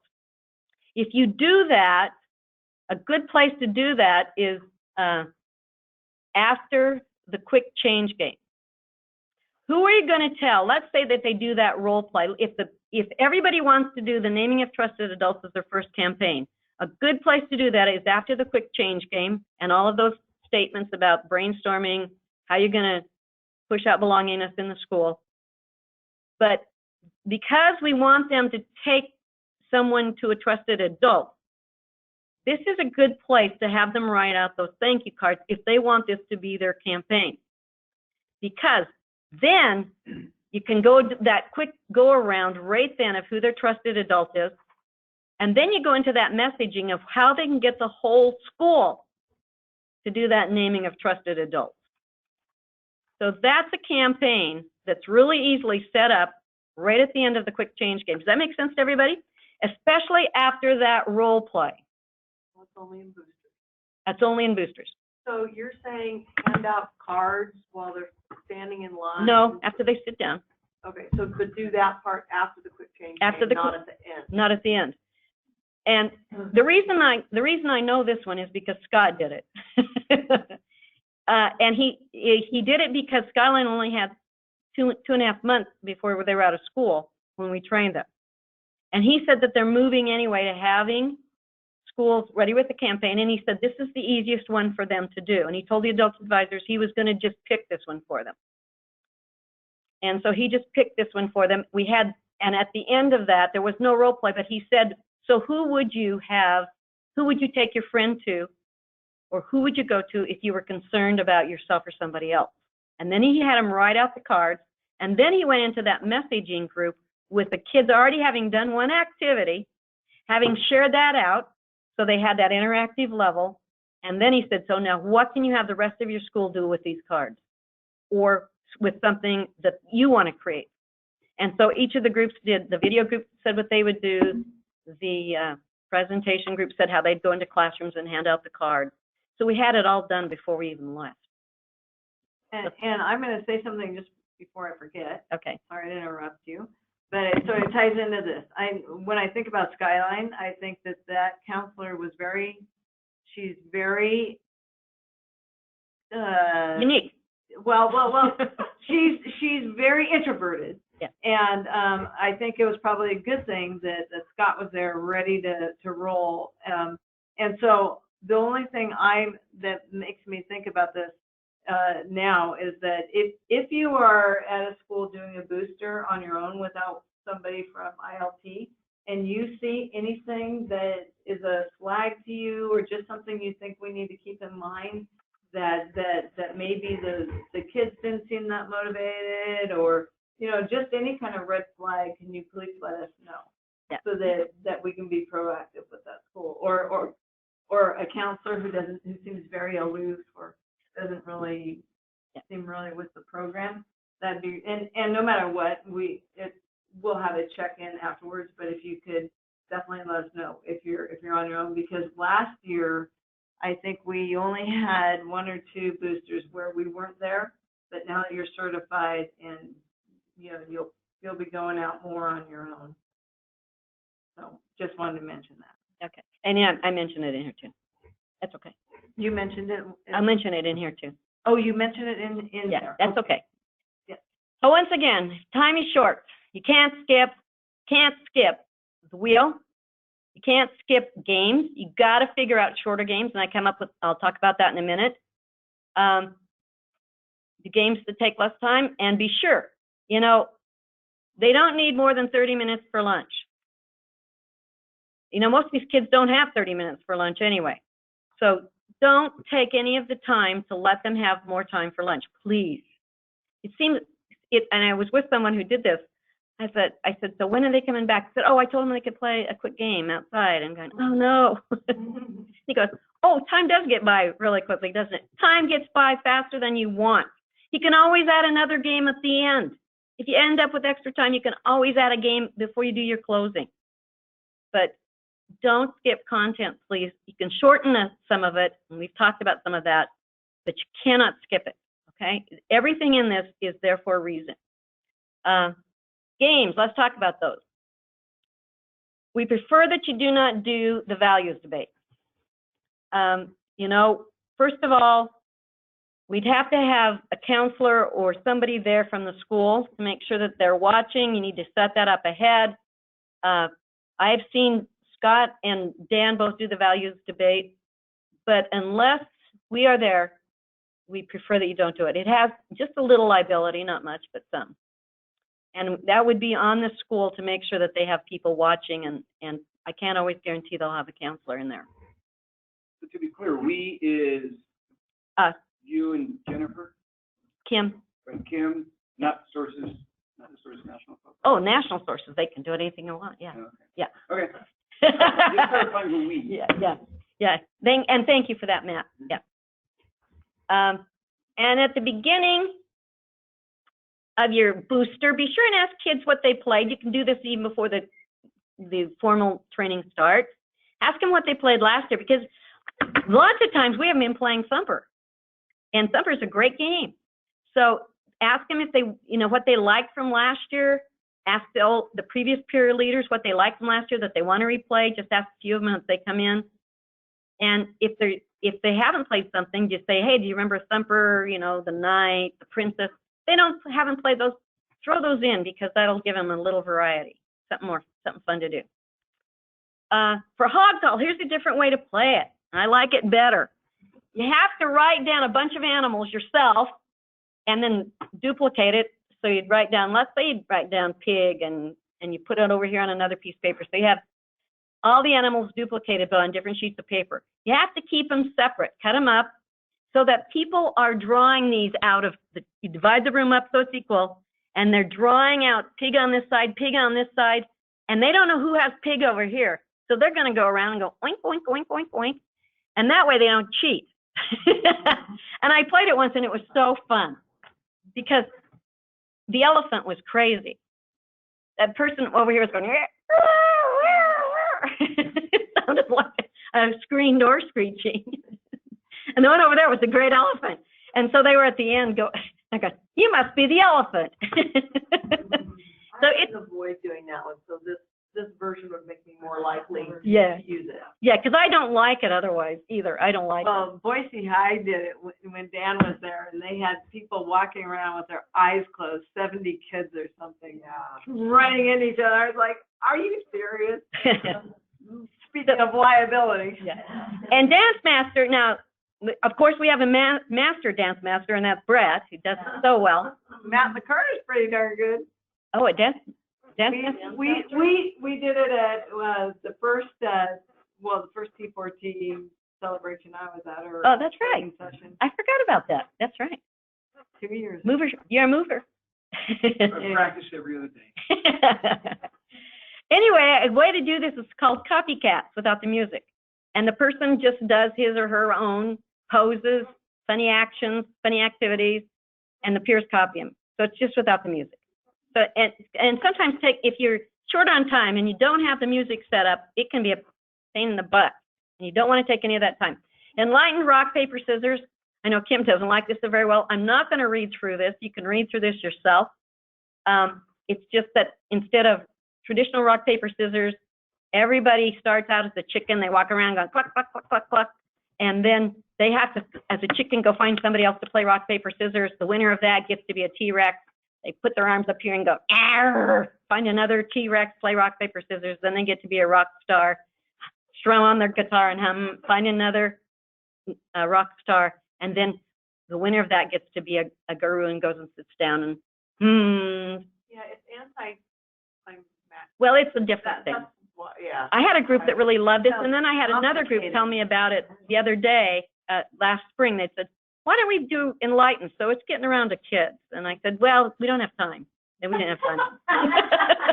I said, we'd do that if we had a lot of time, because it takes more time. And more on the games, use shorter games. If you're shorter on time, rock, paper, scissors is one of the quickest. In large groups. And you want to maybe do this anyway, because it can get boring. You got 70 kids playing ball toss or 1, 2, 3, look, that's too big of a group. Break them in half. Do 2 circles. And then at the end of 1, 2, 3, look, put them together so that you have the few over here and the few over here getting together and playing 1, 2, 3, look. That helps. You can do double bicycle, double teepee. I like to tell kids before that I might do that ahead of time, because they look at you like, what did you say? Especially if it's a big group and they can't hear you. So if you have a big group, you want to play walk around cool, to get them out fast, do double bicycle, double TB, or you can take the last 2 groups out. You're second to last, when you do thumper, take the last 2 groups out, or the last 3 groups, just to get the group down to size. You can change thumper by only doing body parts. You don't have to explain all that stuff about here's knight, here's princess. Although there's nothing better than princess when it's 2 guys. So. Can you just do body parts? Oh, well, you can do, yeah, you can Add do, body parts. you can do hands to hands, toes to toes. I know, I'm asking, are you saying that's an option? Yeah, just to do all body parts. Because I never come up with enough. Oh, have them in your head ahead of time. Yeah. Have them in your head ahead of time. But once again, you're getting the last, if you're really rushed for time, you're getting the last 2 groups out, not just the last group. If it's nice out and you have time, take them outside. If it's a nice day. If you don't have time, please don't take them outside. It takes too much time to get them back in. Use active games. You already know this, to bring up the energy. If you feel something, you feel the energy in the room waning, throw in a game. And if you have some new games, share them, please, please, please. Okay, so we're about halfway through our time. Okay. Does anybody want a break? Does everyone know where bathrooms are around here? Tricia, take a break. Brett, take a break. So. I'm more than halfway through this. Yeah, I think there's signs up. Yeah. Right? Wow, got a name picked out? I don't know, I heard Lola. Matt, what do you think? January 2nd. Lola, cool. I like that. We like. How's your older daughter gonna do with this? She's gonna be. I mean, she's gonna be a senior. So Yeah. She's gonna not have to go too much. I mean, she's. Geez, your wife has to start have over. a senior in Yeah, high school? she's my stepdaughter. and you're gonna have a new one. This is gonna be tough for the mom because she's ready to let this one go. Yep. Have a clear nest. A new one. I mean, but this Starting over. yeah, this is so fun for you though. You're just gonna be so fun. Yeah, I'm so proud for you. And This is your first. Okay. Your first. is this the first grandchild? No. There's 1, 2, 3, 4. Okay, cool. Are they gonna be pretty much the same age, or they're gonna be quite a bit older? 2 of them are quite a bit older. One's like 3, one's 5. Okay, wow. So it'll be a little bit. Yeah, they'll still be fun, huh? Emmett? They live in Emmett? No, they live Seattle and Montana. What about, hey, Jennifer, shall I quit recording here? No, I think, you could stop it, no, don't, because it'll go and try and make the final Okay, recording, I'm afraid. okay. Just don't share anything too. Okay. Well, Matt's having a baby. Now everybody. It's a medical miracle. It's a so Lola, I like that name too. Yeah. So where's the older daughter gonna go to school? I don't know yet. She's working with do some college tours, Okay, good. and then we're probably Boise State, I love Boise State. so that she can still be close. In Columbia, you kind of live at home. Yeah, I think that's not a bad idea. Yeah. You save money, Yeah. save time. You don't have to clean your house. That is so cool. Now you plan to do Emmett for us, the booster, right? Yep. Okay, good. No problem. You were excellent last year on your own. I have not set up the time yet. And we wanted to do a gatekeeper with mini sources, which I would have you come help me with. I don't know that they're going to get it in here at the first. If they don't, we can still come and do their gatekeeper. I'm gone October 5th and 6th to North Idaho. And do you have those days off usually? Yeah. And Kim is going to be doing ISCA, or I'd have her do it. 5th or 6th, I don't know which day. Is one of those days better for you? I won't ISCA? be around the 6th. You won't be around the 6th? It's in the emails. I told you I won't be. Okay, yeah, I think, It would have to be the 5th. okay, I did not tell them that yet, but I put it in there, so. I put it in, so I'll make sure they get that. Hoping to be in Yellowstone. That On would my way to Yellowstone. That would be so fun. That's so far. You need both days. Well, I mean, I'll be there for several days. Okay, good. Take some time in the next week, huh? Yeah, because it's a long way. We're recording here, so. Do you think I'm talking too fast? I just stopped. That's fine, but it's not just. You think it's information people need? Yeah. Oh, okay. Yeah, you probably need to do that. Hurry back, guys. I don't know how much more I have. Let me look here real quick. I think I'm pretty. Oh, yeah, I've got quite a bit. Oh, no, I've only got probably 5 left. Is that where you are? Yeah.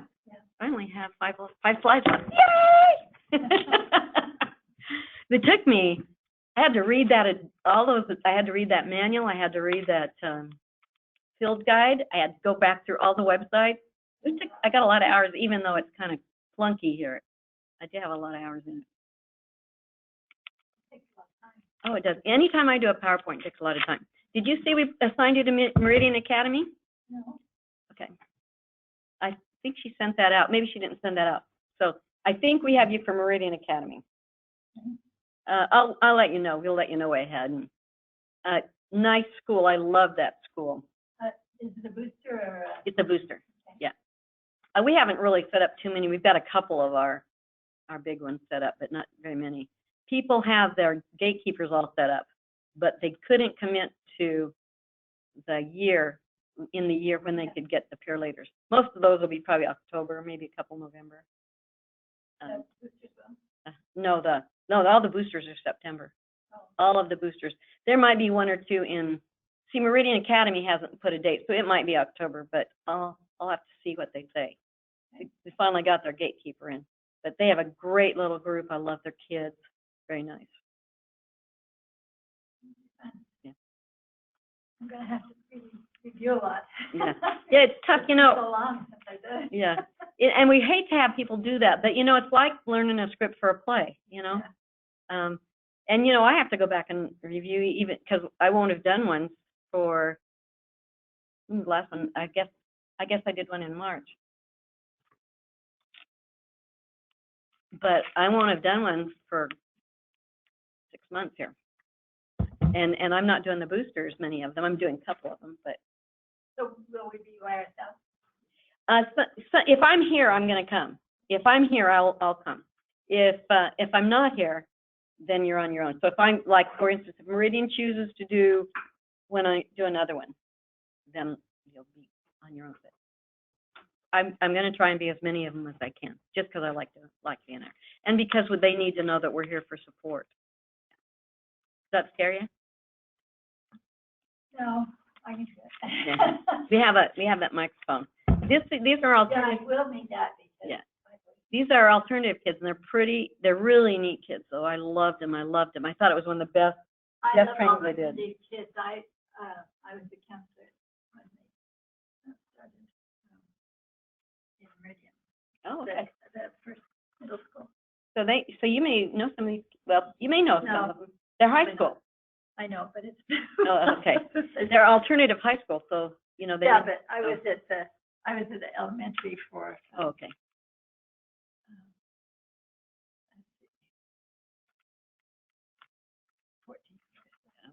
Have been long gone. Oh, okay. Yeah, hopefully. We're hoping they're long gone. But I loved them too. Yeah. They're just really sweet. And these kids were just so sweet. My gosh. And there was only like 22 or 23 of them. Who's the principal now? I can't tell you that, but I can tell you Chrissy Kane is the counselor. And they just wrap those kids in lots of arms. They just treat those kids you could tell love that school. They just were such nice kids. Crossroads was the one that I, when Crossroads started. Oh. I was the drug prevention. Oh. So those kids would be really long gone, Yeah. then, huh? And they were already probably gone. Some of them didn't. Yeah. You know, I'm trying to remember if Crosswords Applied Pathways is going to be in one of our new schools. But we have Andrea, her husband is the principal there, Eric Eschen. So we're hoping to get her up to speed, and I'm going to see if she can't do that as her practice one. But she's got to be up to speed. She's got to go to enough of, so I'm trying to put it back so that we can do enough of, she can do enough trainings with me to feel really comfortable. And if she doesn't, then we'll have that one up to grab too. We only have X amount of money that we can spend on trainers this year, since we, we have this lesser contract. Yeah. Until we can get that new big grant, we have less money. So we can only get to have probably about one training a piece, maybe two for a couple of people, but we don't have a whole lot. Sorry to tell you that. But you're always handling Emmett anyway. Yeah. I went to Emmett. There's some really nice kids there too. Did you do?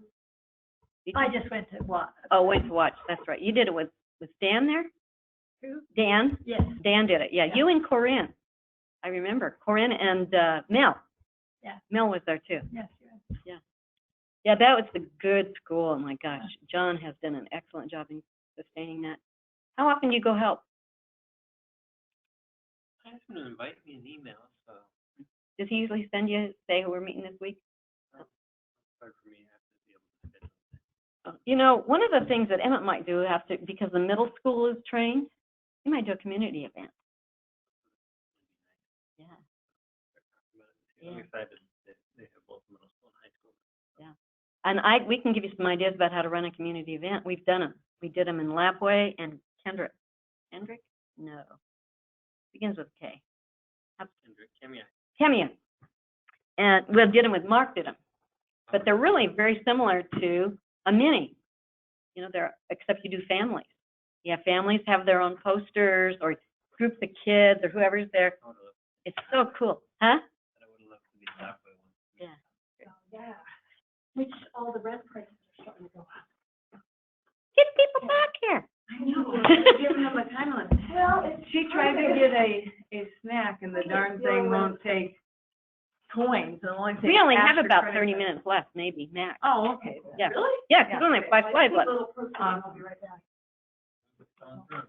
Yeah. Are you even understanding me at all? Is Matt understanding you at all? Yeah, because I'm so fast. I could have put this on mute. I'm gonna, Oh, they would have been bored if it was on. Yep, I'm sure people want to hear me gap. I'll review this before going into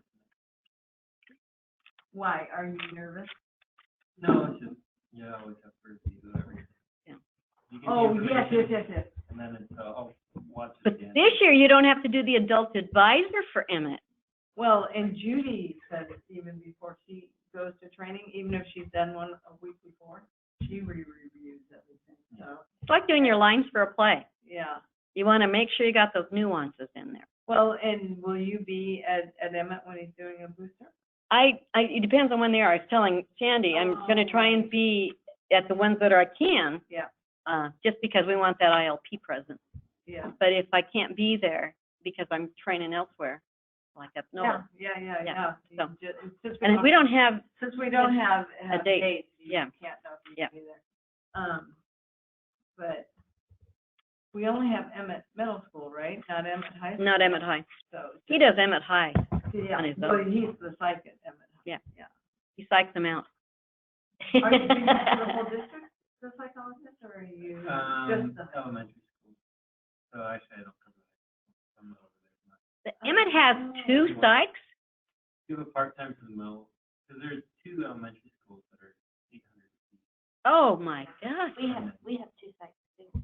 Wow. Who was your other psychologist? Her name's Heather Hines, and then she's part-time. And so I'm over at the high school probably once a month. Sometimes there's meetings. So do you do any of the testing at the high school? Not usually at the high school unless we're up against a deadline and the part-time's not there. Mostly it's meetings to discuss if we have to move to, or if there's a risk assessment, and I do all the risk assessment.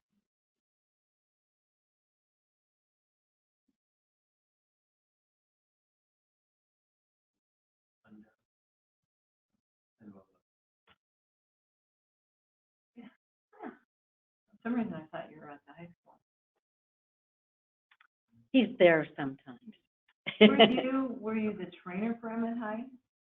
I did one training at the high school, and then I did the middle school. He was, I remember you doing the middle school last Yeah. year. the training at Emmett High was done by Dan. Oh. I did a He was, booster. their cohort, Okay, you did Two. a booster. Yeah. That Emmett's cohort was- 2, right? I think you're there. Cohort 2. So yeah, he was, Yeah. yeah. I don't even think you were on board with this yet, were you? I was on board, but doesn't matter. You were in Lapway, okay. Oh, that's right. You used to be our northern trainer. Yeah. And we, which You and Catherine, yeah. So now we have nobody in the north. Nobody. Nobody in the Nobody. People keep coming to Boise, Noah. Although we're happy to have you here. So I think we can go ahead and go. I think that Kim probably knows most of this, and if she doesn't, she'll look at this. Okay. Hi, everybody, we're back. Sorry to take that time. We only have a few slides left, and then we'll take some questions. You know, Scott sent out, and we sent out, and we'll resend them out, slides for the adult advisor training. And you can use those. We don't want you to go through them and just read them to people, but we want you to maybe use them as a format when you do an adult advisor training, you know, for new school.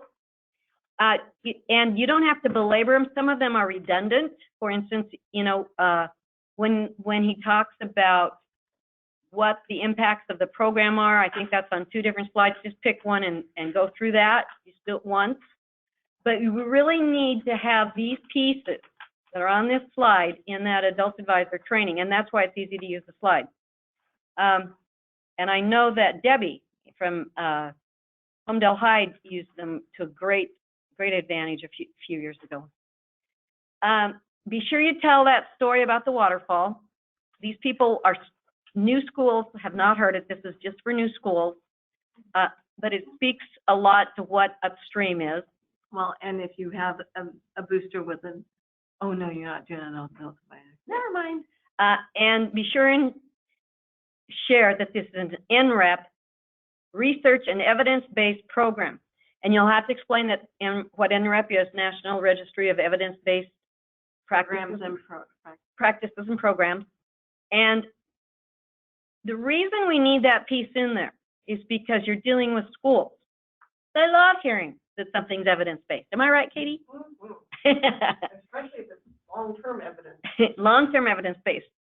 So, and really push this point home, this last one, that if this is well implemented, that it really has impact. It's well implemented, it really has impact. And we want schools to know that because we want them to be able to see when we send them back their research, and we do send them back their research, they do a pre-test, both the staff and the kids, and a post, and we send them back what their teams say. Obviously, we take away the names, both for their staff and both for their students. But if they'll know that they have made an impact within a year, and they'll know after 2 years if they made an impact bigger, hopefully. Do schools get that feedback back to them? Yes. They do. I send that now that we're using SurveyMonkey, we can do a by school graphical report. We're doing electronic surveys now. Uh-huh. Cool, right? Everything. And we put them in if they don't go electronic. Here. Social networking and isolates, as I said, we really don't want you to use the isolates word and the research with kids. You can, once again, I like Matt's point that this is about belonging. But for teachers and for adult advisors and staff, it's okay to use that word and to explain that and use that slide. And that slide's coming up in a minute here, but it's in Scott's slide. And it's really important to use it because we want you to say to that adult advisor group, look at this slide and pretend it's your group of peer leaders or your school. Did you cover every group in choosing those peer leaders? And just like in Scotland, they go, oh, I don't think we got that group. And just like when I was doing with the kids, hey, I think you left out the kids who hang in the computer lab. And that's really something we want to catch. We want to catch all those groups. We want everybody to feel as if they have strengths. And we want 1 kid or 2 kids out of those groups to know, hey, you're seen as a leader in that group. So that's really important.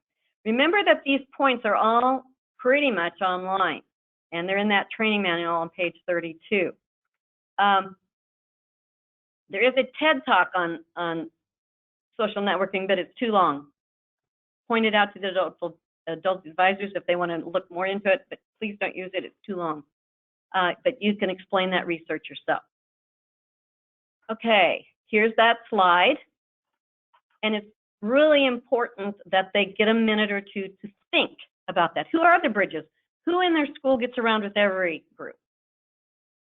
Who in their school is likely to be out there and not included? And who in that group of isolates is likely to make a good leader?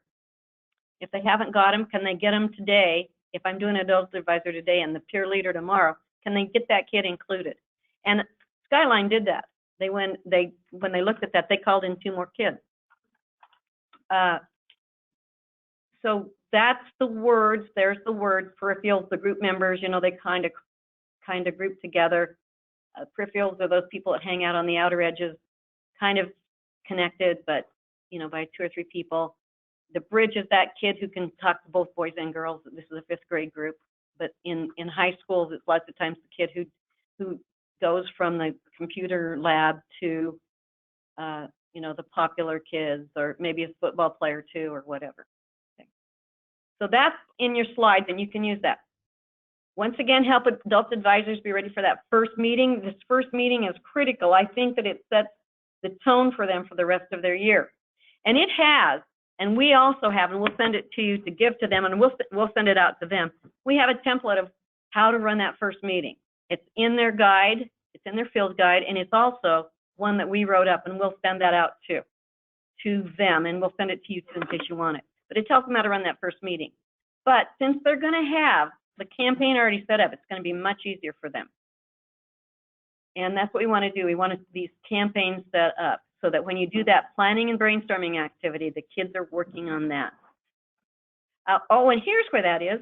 I knew that I'd done that example. Here's that quick change game, the thanking and naming trusted adults.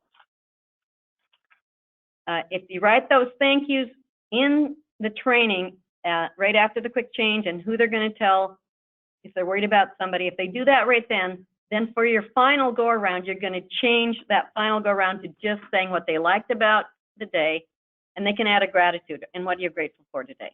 You don't have time just having what they liked about today. Does that make sense? Because they'll have done the gratitude in their group. Okay. Here's some general info for adult advisors. Be sure that you are showing them the templates of those materials.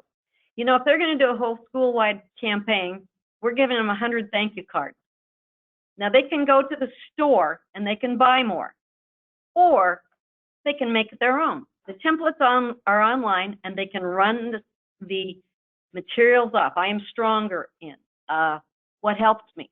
They can run all of those cards off. They can get some card stock. They don't have to make them in color, but they can. And they can run all that off for their school if they want. Do they have to register and everything first before they're back? You betcha. Yeah. All these booster schools will already be signed up with, hopefully. They will have the license to use Sources stuff. But the new ones then will do that. And the new ones will sign up too. Every year you have to sign up. You have to re-sign up every year. You don't have to re-register your account. Your login will still be active, but the signing up gets you something like 13 weeks of emails from the sources. The adult advisors. Yeah, you can too. They're actually really. I sign up every year, and they're really interesting to see what they're getting. I just wanted to know what they were getting there, and they were informative to me about the program, especially when I first started with ILP. And adult advisors do the text too, because originally we had thought that was just something for the peer leaders. They do text also. Sources. They do the word sources to 9600. That 9600. was new to us. I didn't know that until last year. So I had them do it. Compass. the adults and the kids. I had Compass sign up. Compass Academy. Right, but last year was. Where, that was my question actually, I was holding on to, was when do we have to do that cell phone sign up? You know, you can have the adults sign up when the kids are signing up. You can say, and for the adults, you need to Just follow it in the training sequence then? Yeah. Put it where it's at? Well, they should get registered during the adult advisor, if we're talking about adult. I'm talking about the booster now. Oh, but yeah. yeah. Yeah. I'm just talking Yeah. about Oh, the during the initial adult advisor. training, not the booster. Oh, yeah. Initial training, yeah, they sign up during the adult advisor.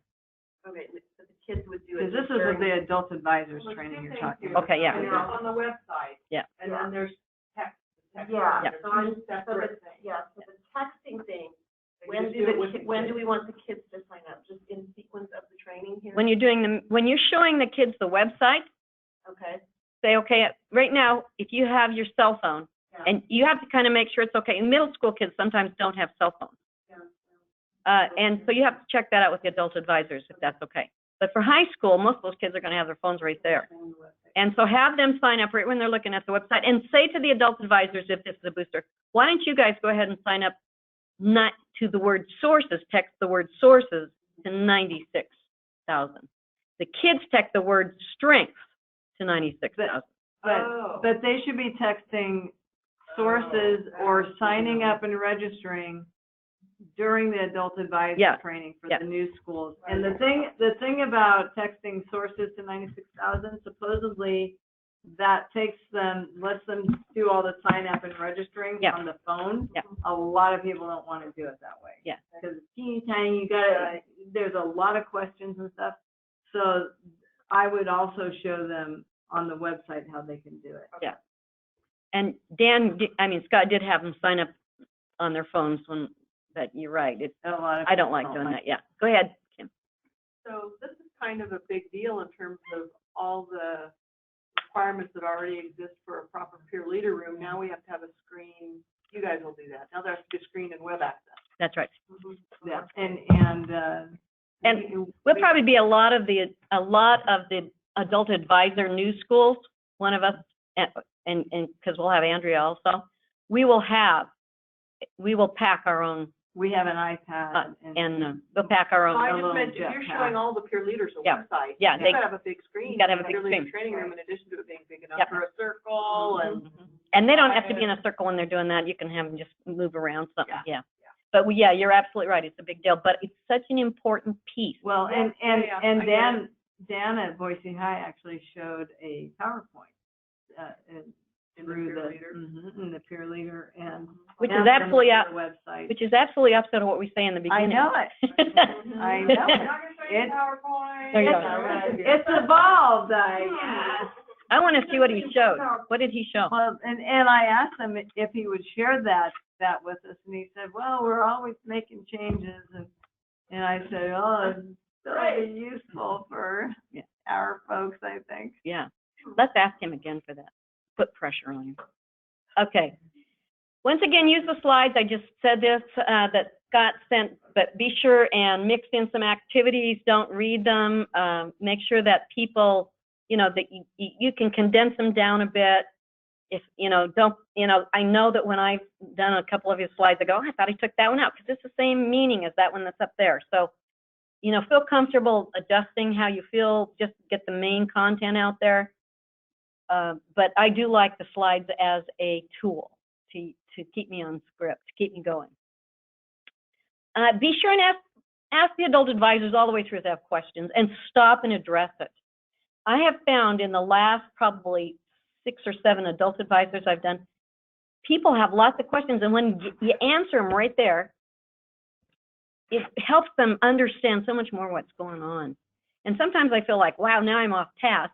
But my point is I want to help them understand. So really, this is what I should be doing, is answer questions. If you don't know an answer, we may not either, but we can sure find it for you. Yeah. And you can let us know. And you can even text us right there from your adult advisor, or call one of us, and we'll see if we can help you. And they usually have really good questions. they have And great sometimes it starts sort of a joint group discussion that is very helpful. And it's revealing. Yeah. How kind of unsure they are, how the program's supposed to work. And if we get that all set up and dealt with beforehand, then they feel more confident, are ready to roll when we leave, hopefully. They're going to be ready to roll. Yeah. Whether they like it or not. We have a form that we'd like our adult advisors to sign in on. We'll send it to you before you do booster. We want to keep track of who's doing the trainings at these schools, who's leading our peers. And usually it stays close to the same, but we have a list, we have a master list, and we'll add them and take off as needed. But we'd like you to just have you run it off and just have them sign in. So we make sure that we know who's there and give us their email. Yeah, and the form has a place for that. Jennifer did a really good job and has sources of strength up there in ILP. And on 71 and 72 of the training manual, great points. Just read through those before you go into an adult advisor. This is the formal adult advisor before it takes the 4 hours. And make sure you kind of throw some of those points in. It's just kind of general, but good information. Here's a suggested timeline for the adult advisors. Don't forget that this is not in stone. And as you play games and have a couple of breaks, it may work out a little bit differently. Oh, darn. This is not the one I sent you, is it? Hour 3's not on there. Oh, crap. This is my old one. Well, I have your new one. You want me to send it to you? Oh, a little late. I added about 3 slides to the new one. Well, I sent it to everybody. Okay. They have it. Do you want me to pull it up? Pull it up and let me see if I made any serious mistakes there. The reason I know that is because Jennifer took a little time to put hour 3 up there above website and field guide. But this is kind of a rough way to gauge your timing in this. You want to do the games. Obviously, you're not going to take too much time on the wheel. I mean, you're going to go through it and explain the pieces and why you're doing it, some of the things you might say, but you don't have to spend a whole lot of time there. Explain what you're going to do with that medical access and mental health so that they understand that piece. I do think it's really important to take some time on that field guide. Show them those campaigns. Show them page 30, and there are 10 campaigns laid out for them. Show them that they don't have to reinvent the wheel or the sources wheel. And the website, show them some of those awesome things on there so they get excited themselves, and let them know that they're a part of a big community, a really big community of sources schools. There are 38 states that now have sources, and at AAS this year, American Association for Suicidology, we ended up hearing from 2 schools that had lots of deaths, Palo Alto, that had all those deaths, probably in the last, yeah, they had clusters. And then Colorado Springs had clusters too. And both those schools couldn't say enough positive about sources of strength. And when they started talking, their adult advisors teared up in front of our group. Well, it was just their staff. Okay, and so on this one, be sure and have them sign up. That's on there. And positive norming. Talk about, you know, that we have how this is meant to spread through that network. We're trying to spread positivity throughout that school, and you know, change some brains from thinking everything is catastrophic when something bad comes up. Okay, next one. Okay, some last thoughts here. I guess maybe. I'm hoping I resaved it over here. Maybe I did. Some last thoughts, and Jennifer mentioned this. If there's anything at all when you do either an adult advisor or a peer leader or a peer leader booster, if you think there's something off in any way, shape, or form, please let us know. Now, we're supposed to be signing up still on the Sources of Strength website. You're supposed to still be logging your trainings. Well, I'm sorry, I haven't done it either. Well, and Dan says it's an absolute requirement of being a certified trainer. Have they changed it in any way No. to make it? But it won't come to us now. Is that a correct statement? Well, because we're just, Yeah. it didn't work well enough before, so why send out a specific URL when they can just browse to the website and navigate to that page? Yeah. So sorry about that, folks. And I'll get right on that. Actually, you were, on your some last thoughts, you were talking about if you think, if the trainer thinks that something didn't go well while they were training, that they had skipped something. But anything, you know, anything at all. Right, but this was specifically about that, because Sure. these happen to all of us. Yeah.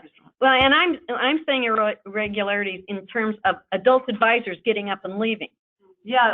And don't coming back. Can you talk about what's the best way? So if most likely we're gonna have boosters going solo. What's the best way to deal with maybe a student? How do you redirect when a student is doing something either inappropriate or disruptive, or that you just want to kind of get them past? Well, and it really is, the training itself is so set up to get kids involved. We really don't have too much trouble with that, but if you have a really rowdy kid, we did in one school, or a couple of them maybe, you go sit by him, or you ask the adult advisor to sit by him. And we've already instructed adult advisors not to use regular school rules, and we tolerate adolescent behavior. And that But if we happens are before, in the 15 minutes in the before 15 minutes, but we say to them during that time, if somebody gets really rowdy, we might ask you to sit by them. We have not had a real serious issue with that. And then We have more issues with adult advisors That's right. than we have with Yeah. by far. the sharing that becomes way too trauma based. If it's, You just and most of these guys know that when something is like that, you end up saying, wow, that must have been tough. What helped you get through it? Which of these strengths did you use to get through it? And you don't let them go on and on. You say, wow, you kind of cut them off if you have to a little bit. Wow, can you share with me a little bit more on break about that? We got to go on, but tell me now how you got through that. Tell our group right now how you got through that. But you're right. As Kim said, we've had much more trouble with adult advisors. And how would you deal with that then? We try and cut them off and say, thanks for sharing. And those are the things. And you that go are tricky. stand by them. You got to go stand by them for sure. You go, Those are the things that can be a tell me little, about your divorce. Thanks for that, but we've little- got to move on here. a little dicey, but not Yeah. covered in the training manual. Oh, no, but they did cover that with us in our training. Except for it's good to refresh. Oh, yeah. We haven't had that for 4 years now. Yeah, that's true. But it is in our training manual a bit. Any of you have trouble with that at all? I just had that Frank Church where they were just frustrated with the principal. They started to try to hijack the training because they were upset about some stuff. Yeah. How to like balance that venting versus, Yeah. okay, now we need to move on, things, Yeah. but trying to Yeah. get them where they had their voice, they were just mad about stuff. Okay. Thanks for sharing that one, Katie. I forgot about that one. Okay, we'll let you know when the new manuals are out.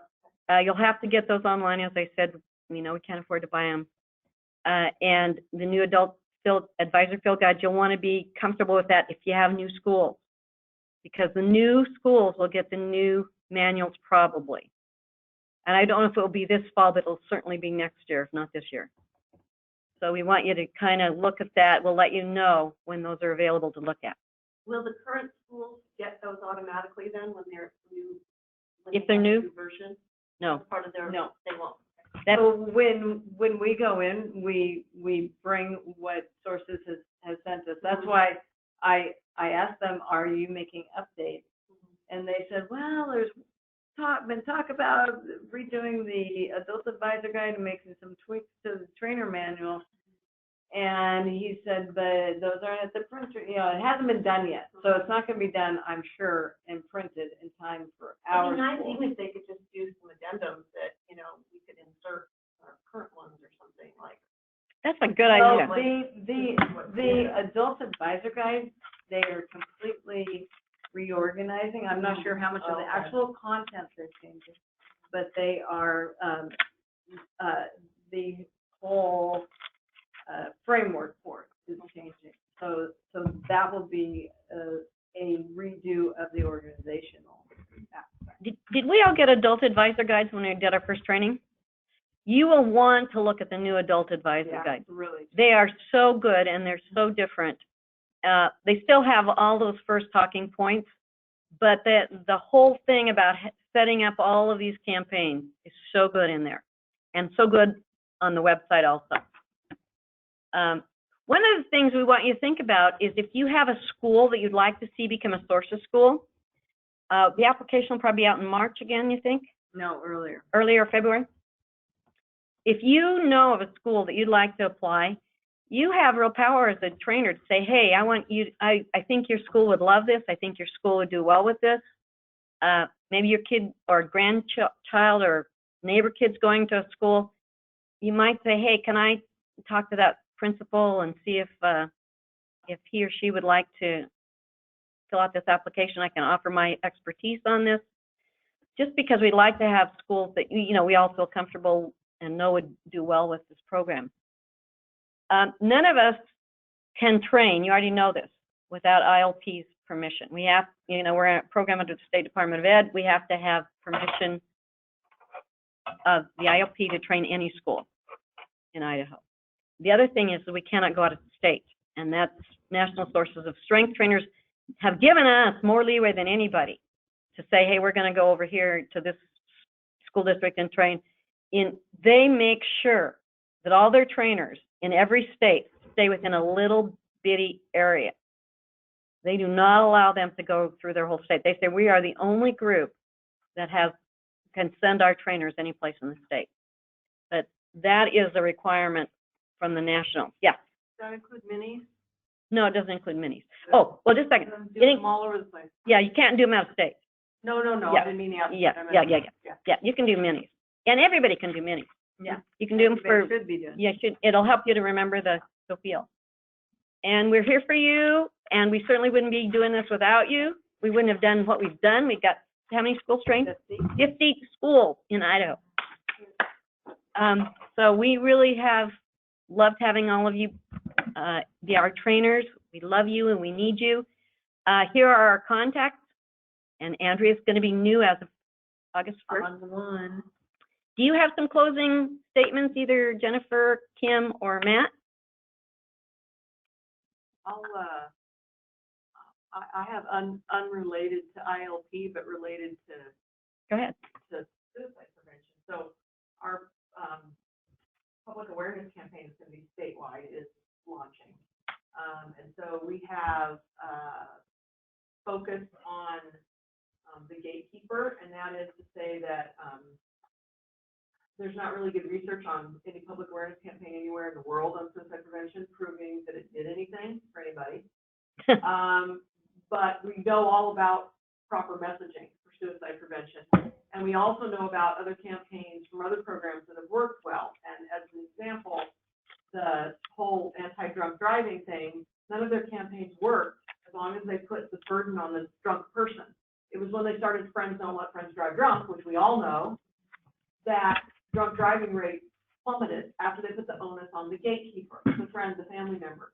So we know, and this was actually announced at the AAS conference year before this one, that we need to take the same approach with any public awareness campaigns that we do for suicide prevention. We've got to stop putting the onus on the suicidal person and put it on the gatekeeper or the helping person. Also in line with our state plan, the state plan has also always been focused on everyone having a role to play, which is also kind of gatekeeper focused, so that people could open the plan and everyone could see their own role in it. And so our, some of you have met Rebecca, she's handled the public awareness campaign for me, she's a staff member. And she came up with the catchphrase. So the catchphrase is rock your role. And that is everyone has a role to play in suicide prevention. So suicide is preventable, everyone has a role to play, rock your role. So there are posters, and if any of you want to help distribute any of these materials, you can do that. You can order them online, or you can just get a hold of me or Rebecca at my office. The posters all come with sticky pads that stick to the front where people can tear off the hotline number and take it with them. There are table pins, and there are also coasters. So if any of you have links to any restaurants or bars. We also have in August one contact for coasters and posters to go out statewide, but to only 50 bars. We had to pick 50 bars statewide. That was a fun day from my state computer looking up the Facebook pages of these bars all over the state. But so some of them we'll have those up, and then we're looking for volunteers and people to help us get those things into other areas. But the other thing that you'll be seeing as soon as we get it worked out, just switch marketing companies at the beginning of July, the whole welfare, is there will be TV spots. So the TV spots are done. They're 60-second spots. Wow. They turned out really cool. We had very specific criteria that we pushed this marketing company, I think, think, to their creative limit to meet our needs and still make it creative and get the, you know, some style right. Really depressing, kind of feel real, and the actors all did a great job. So there are 4 spots, and one of them is focused specifically on the older males that we used to have our highest rates, and so it's called Fishing Buddies, and it's two older guys. There's one kid where it's a baseball team, and one of the kids goes to his coach to report a friend. There's one that's just a couple, a man and a woman. And then the last one is meant for a workplace, and we use Caldwell Police Department for that. So it's 2 police partners, one of them looking out for the other one.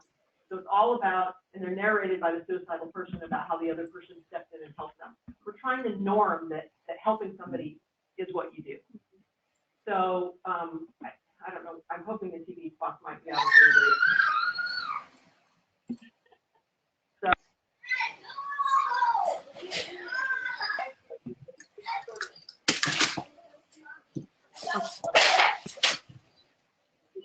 For other, you know, or helpful to others. So anyway, just be looking for those. And if you want to help distribute any of the materials, we really appreciate it. Great. Patricia, do you have any questions? No, I'm good. Can you hear me? I can hear you really well. Maybe my volume's up really loud. Sorry. No, great. Yeah. Great information. Thanks, Judy. Oh, thank you. Thank you for being on here. Anybody else have any questions before I let these guys wrap it up? Yes, Matt. Just, is there any requirements that the principal or administrative part of that part of the training, just for like, especially like the messaging as part of statistics and why we're doing it, because a lot of times, but counselors, we did that one training called really big. There wasn't a lot of kids for the side of the school, and I think that get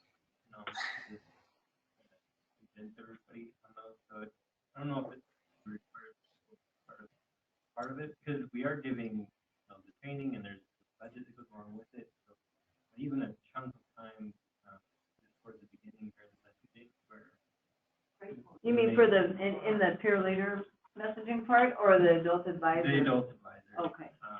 Kind of let them know, and then just kind of mention if they pop in at some point just to see what the program's about.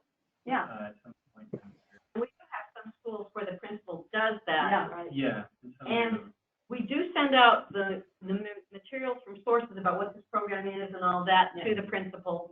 And they have to sign the statement of assurance, Statement of which assurance. lays out a lot of stuff. But I agree. I think all the schools that we've had the principal involved or just really getting the program, it's always stronger there. And the longevity is likely to be better too, because we've had a lot of counselors leave or somebody.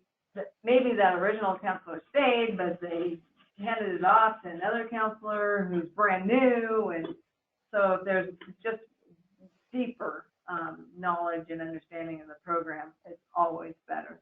So yeah, I will try to push that, because we'll be having this year. We're going to flip it. How we usually do the webinar with the national sources team after we do a webinar or a conference call with the school people. But this year we're going to flip it, because getting the national guys is harder than getting us, because they're just like flat out all of September.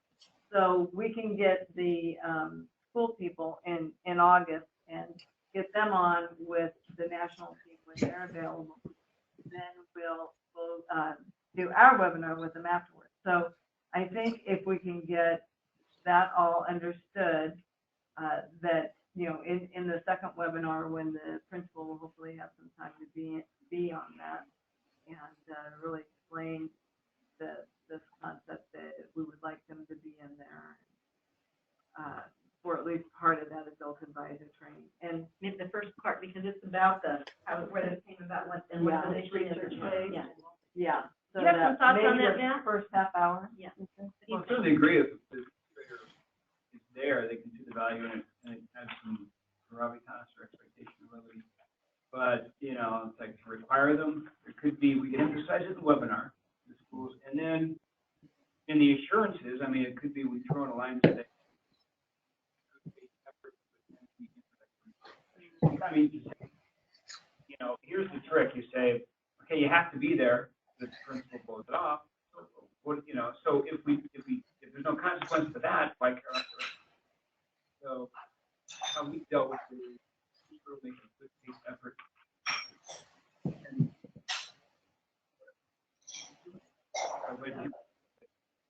And that was very, we wish we had every principal. You're absolutely right, it makes a difference in school. See and interact.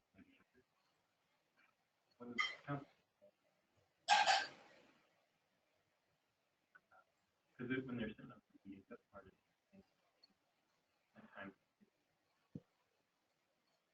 Time for the kids to meet. We try and set that up with the counselors too. I mean, with the adult advisors, we say when, and that's something I didn't put in here. One of the things that we try to structure in is saying, when are you going to meet? And we sit there and talk to them. I should have put that in there about what is this meeting going to look like for you in this school? Which days of the week? And I talk to them about what other schools are doing. Like some schools run it through the day, you know, so the kid only misses first period this month and second period next month, or the first two meetings, first, second, third, fourth period. Or do you have an advisory, and advisory is 20 minutes every other day? Can you use the advisory for this? At least 2 of the days. And so we talked to them about what it looks like for their school, and I should have put that in there, in that original adult advisor training, so that they can brainstorm what they're going to do to make this work. And then we talk about if you get your group together for 2 or 3 times as a group working on this campaign, and since the campaign's set up, they can just meet one time, and then they can disperse those groups amongst their adult advisors, and then come back together after it's done and see if everything went well, or to put it together finally. So we give them a lot of ideas about how other schools are meeting and what it looks like for them. We really encourage them not to use non-school time. They can use some lunchtime, or they can use a little after school time, but schools have got to see the buy-in by using their own time. Oh, well, this isn't really important in school. Yeah. Yeah. But I think you're right. It really helps if you can give them a bunch of examples about how other schools have done it. Yeah. Then it feels more doable. Yeah. And I should have had that in there. But that, I think, is that in the guide at all? I can't remember now. I mean, I don't read that thing. But we can add it in, and I'll be sending out the recording of the webinar. Okay. I'm not, because it's going to be enormous. Yeah. So should I do? Should I add another slide to that before you send it? Can I? Yeah, you can do whatever you want. Another slide. Matt, do you want to have some closing statements here? But use the up to date. That's the old one. I have another question. Okay, Yeah, no, go right ahead. That was a good question. That's why we're here. It seems like it takes a bunch of push advice, and because you guys aren't going to be here as much anymore, is it possible to get like a USB flash drive with the slides for the adult training? You always bring them on your computer. Yeah. Have all set up. Yeah, It's in my email. it's in your emails. Yeah, we can send them again. And We'll send it in the email. I can send you mine, Just a file. Yeah. And then I'll put it on you. and mine are different from Scott's because I pared them down and added my own things. So I can send you mine also, and you can look at Scott's and look at mine and then do what you want, as long as you're covering content. As long as you're covering those major points in that training manual, that's all we care. And we have a list of things we're going to send to you, and that's one of them. And in fact, what I might do is put it on, I have a box account, and often, usually a lot of people have given us their school email addresses, and it's probably down. So I might just have you download from there. So we can certainly try to send it to your email account. But some of this stuff. But anyway, we will make sure you have access to it.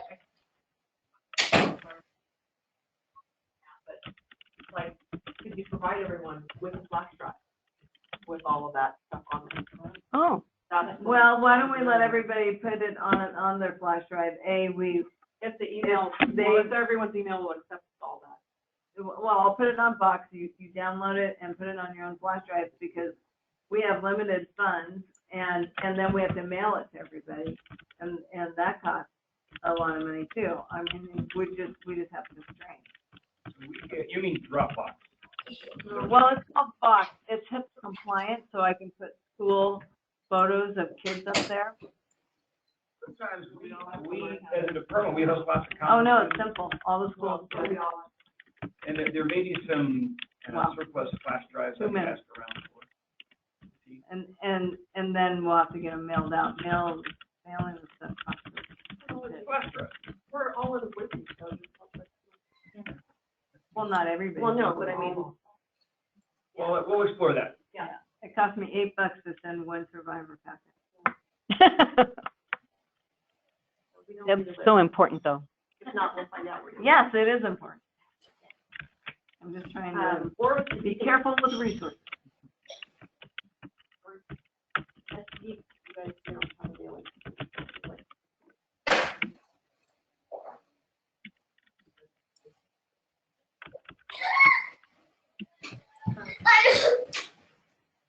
And we'll try to get them through an email. But I can send multiple emails. Maybe. Put them together and Yeah. what you guys want. Yeah.